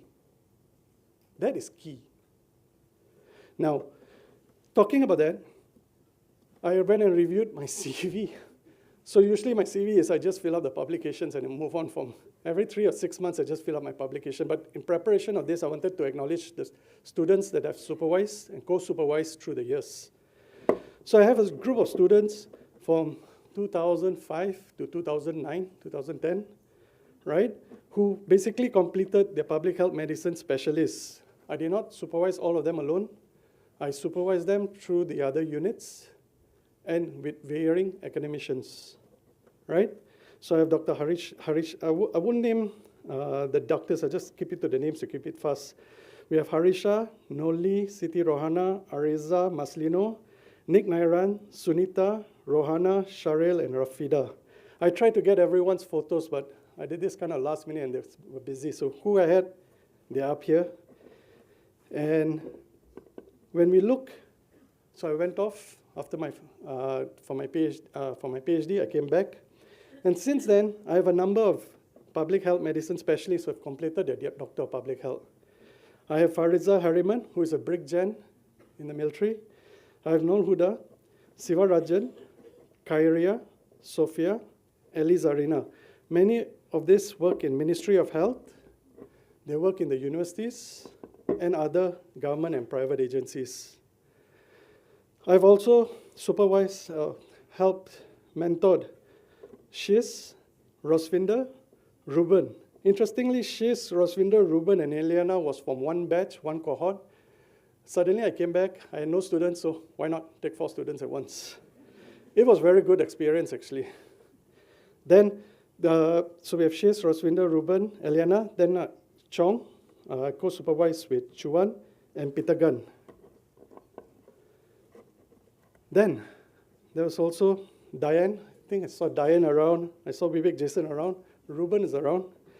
Abu Beheda was a very interesting co-supervision with Victor. He was an international student who came, did his DRPH with us, and now is applying to be accredited, recognized under the Saudi, in the Saudi. I've also supervised Cassidy. I am currently supervising An and Jung, who hopefully will finish very, very soon. That's with the DRPH. Coming to PhD, I've supervised Joey, Mufta, Te. Kamarul and Shazwani should be completing their corrections very soon. Then these are students who are in ongoing supervision. Some of you, if you see your faces here, hopefully you will finish sooner than the others, right? It is what it is. It's a journey. So talking about students, I'll just take a 1-minute detour about my PhD. If you ask me what is a PhD, PhD is a journey you take where you dig a hole. You keep digging the hole. You dig it so deep that you lose sight of light. You keep digging because whenever you talk to your supervisor, you look at the data, you look at the methods, you dig. This is digging for knowledge, right? Then one day, you'll get a clarion call. What the clarion call is differs from person to person. For me, as I said, it was Prof Awang saying, Sanjay, come back. Right, and that when you receive that clarion call, whatever you're doing, believe me, if I stayed back in the US, I could have contributed a lot more, right?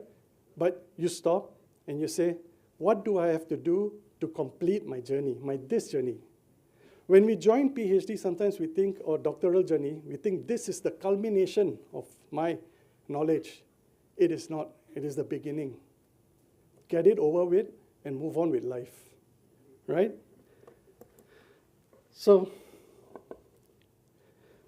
the impact we made. This is another very interesting event I went for. I was invited.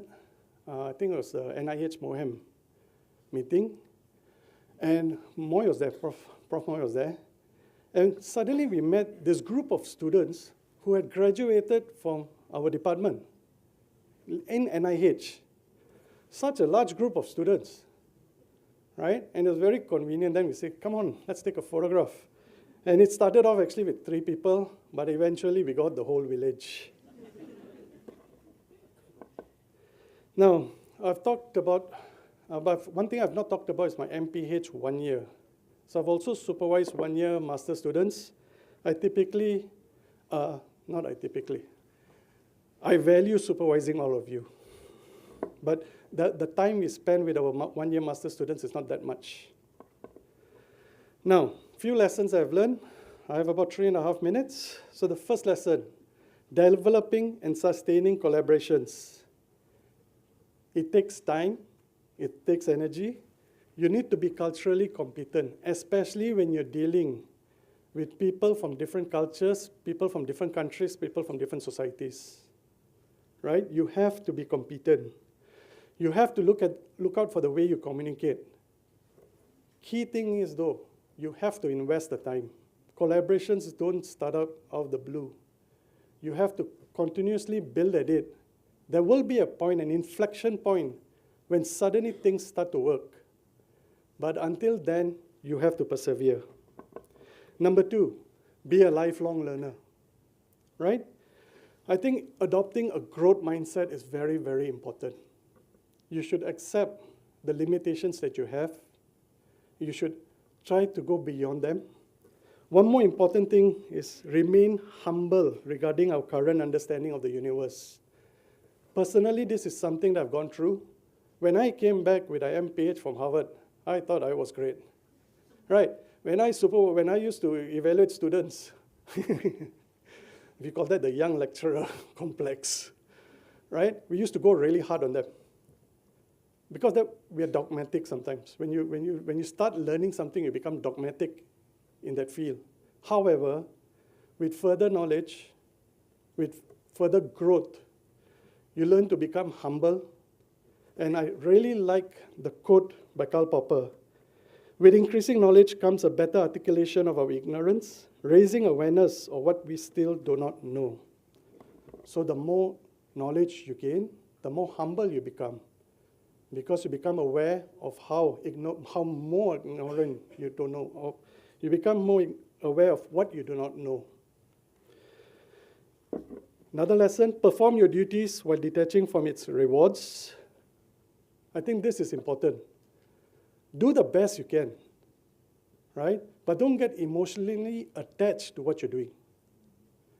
I found that to be a great coping mechanism because whenever you have a task, focus on the processes, get the best you can do, but the result, be it success or failure, don't get emotionally attached. That means if it's success, don't go hurrah, hurrah. If it's a failure, don't come down and say, oh, sad our life. It's because you detach from the outcomes. You just focus on your duty. You focus on your responsibility. Another lesson, be kind. Be kind and compassionate to your fellow students, staff, and community. For academicians around here, especially be kind and communicate well with your colleagues. Because like it or not, we are stuck here together until you retire, right? So be nice to one another. If you fail, it is better to fail early. It's very important that we all face failure. We will face failure. Be resilient to failure and move on. Finally, find an equilibrium between work, life, and universe.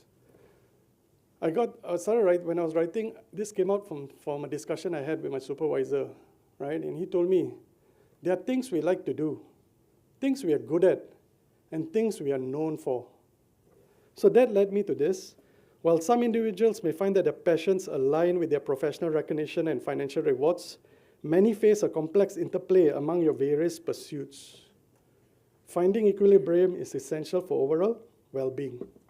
Find your center, maintain your center. With that, I'll come to the acknowledgements part. I would like to thank my family. I would like to thank my father, Lekra Rampal, my mother, Surendra Kaur, my brothers, as you can see from various stages of life, right? We have Sanjay Rampal, Rajiv Rampal, and Rajesh Rampal. All who have done very well as orthopedicians. I would also like to thank my more immediate family, my wife, Lalita. I'd like to thank Tanisha, Tanushri, Brenda, and Ritisha. Having an understanding wife, I think, is very, very important for a man. Right? She has been my rock, my center. She has been there through time. And I thank you for it. And the kids. Something about kids, right? They teach you new things in life. You think you know about life, and then you have kids, and they just keep on teaching you new lessons in life.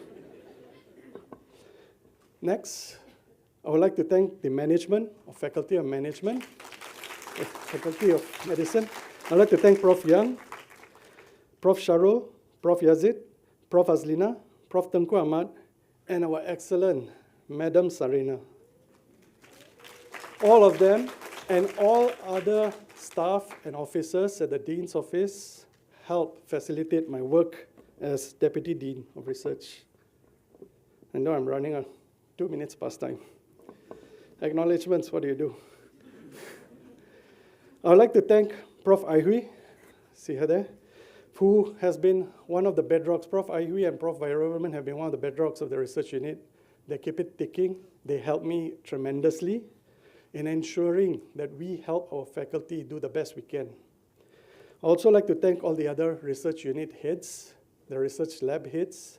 As stated here, because of time, I will not be naming them, but you can see them, and they're there. This was a very interesting photograph. It got me thinking, how many people contribute directly to to supporting research in our faculty? And the number I got up was about 100.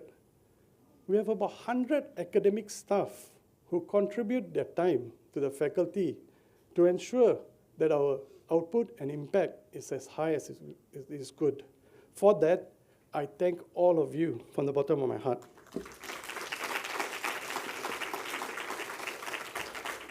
Second last, one more slide after this.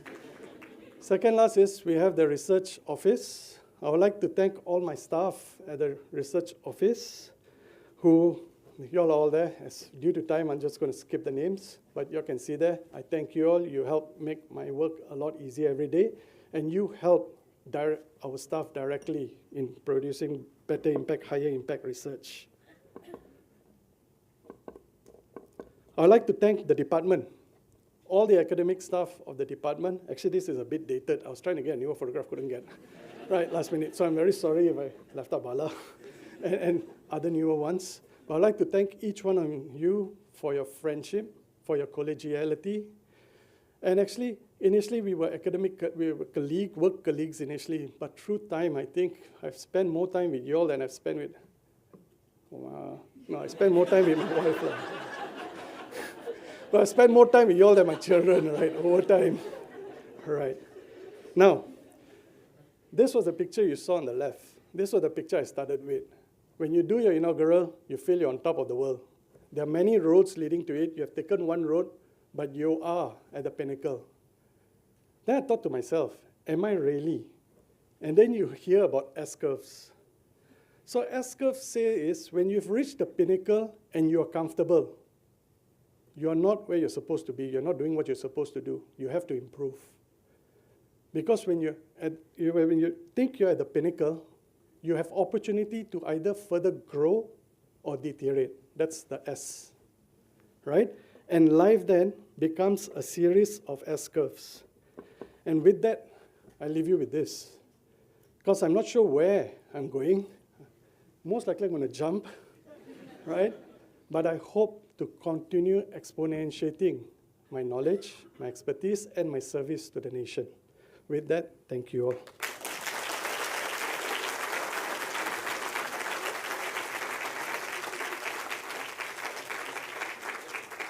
Thank you, Prof. Sanjay, for a very insightful lecture. I would like to invite Prof. Dr. Yang Farida back to the podium to summarize and conclude for Prof. Dr. Sanjay Rampal's inaugural lecture. Thank you, Prof. Thank you, Dr. Bala. Well, I quickly took out my phone and I Googled imposter syndrome. And I'm going to read it to you. It is the persistent, inability to believe that one's success is deserved or has been legitimately achieved as a result of one's own efforts or skills.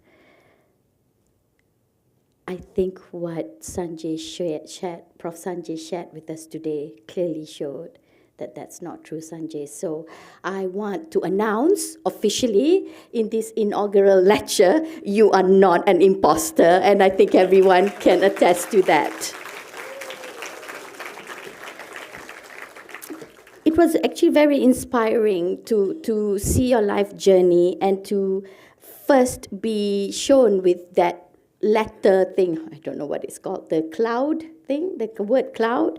And of course, you were trying to bring us to Malaysia and obesity, but I think most of us were interested in Kangbook and Samsung, I think. So very happy that you managed to explain to us what that meant later on.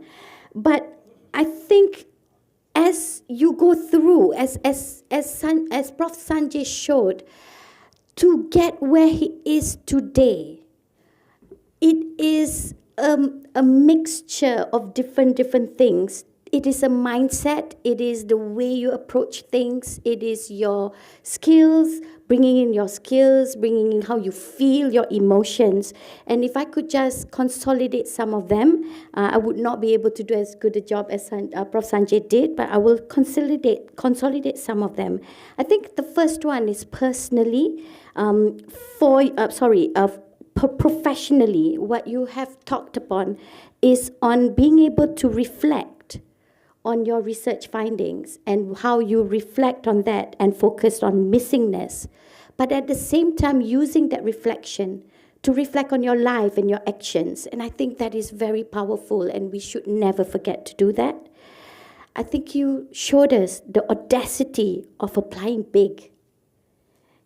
And we should never limit ourselves. I think most of us limit ourselves because and in the end, what Prof. Sanjay showed is you can just ask, and the answer may be yes.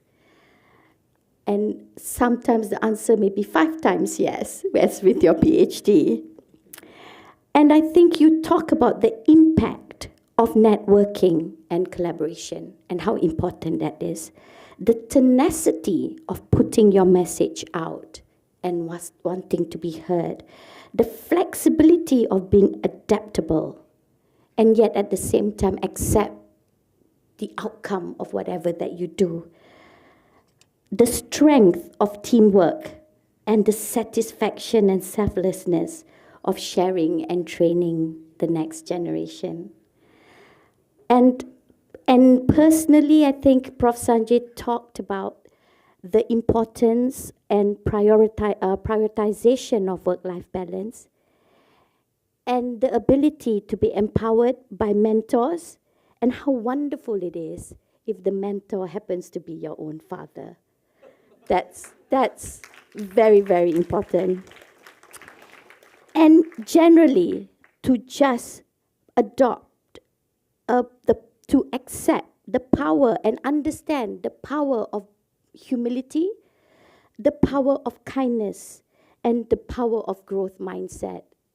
And finally, just you should learn from your children and from the younger people. And I think that is a very strong message indeed.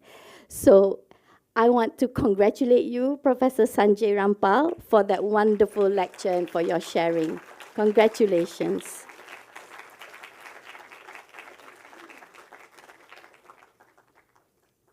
Thank you very much, Prof. Yang. Now I would like to invite Prof. Yang and Professor Dr. Sanjay for a brief photo-taking session.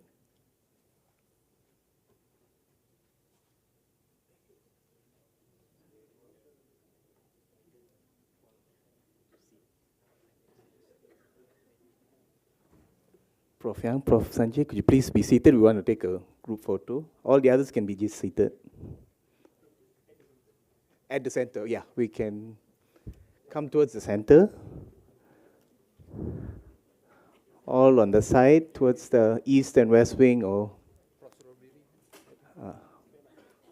stand, huh? Okay. Kindly request everybody to stand, if possible. Yeah.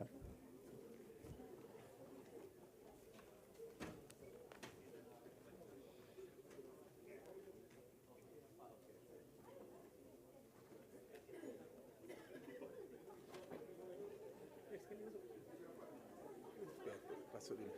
Masuk sebelas.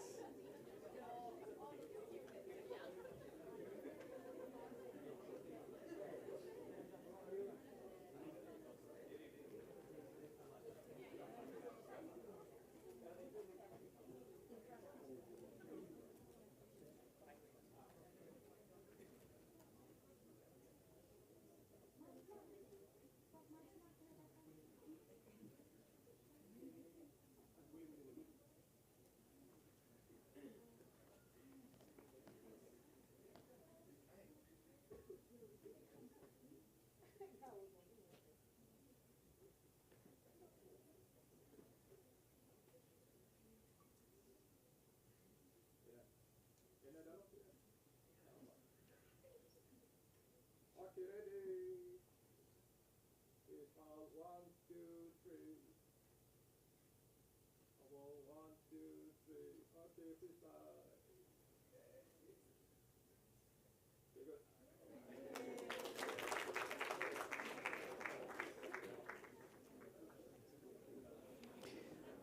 Thank you, Professor Dr. Yang Farida, for presiding over today's inaugural lecture. And our deepest appreciation to our beloved Professor Dr. Victor Hoe and Professor Dr. Sanjay Rampal for delivering such insightful and inspiring presentations. Ladies and gentlemen, this concludes our event for today. Thank you for sharing this remarkable moment with Professor Dr. Victor Hoe and Professor Dr. Sanjay Rampal, both from the Department of Social and Preventive Medicine, Faculty of Medicine, University of Malaya. To commemorate today's event, we will be having a photography session with Prof. Victor, Prof. Sanjay. So I would like all family members to come forward.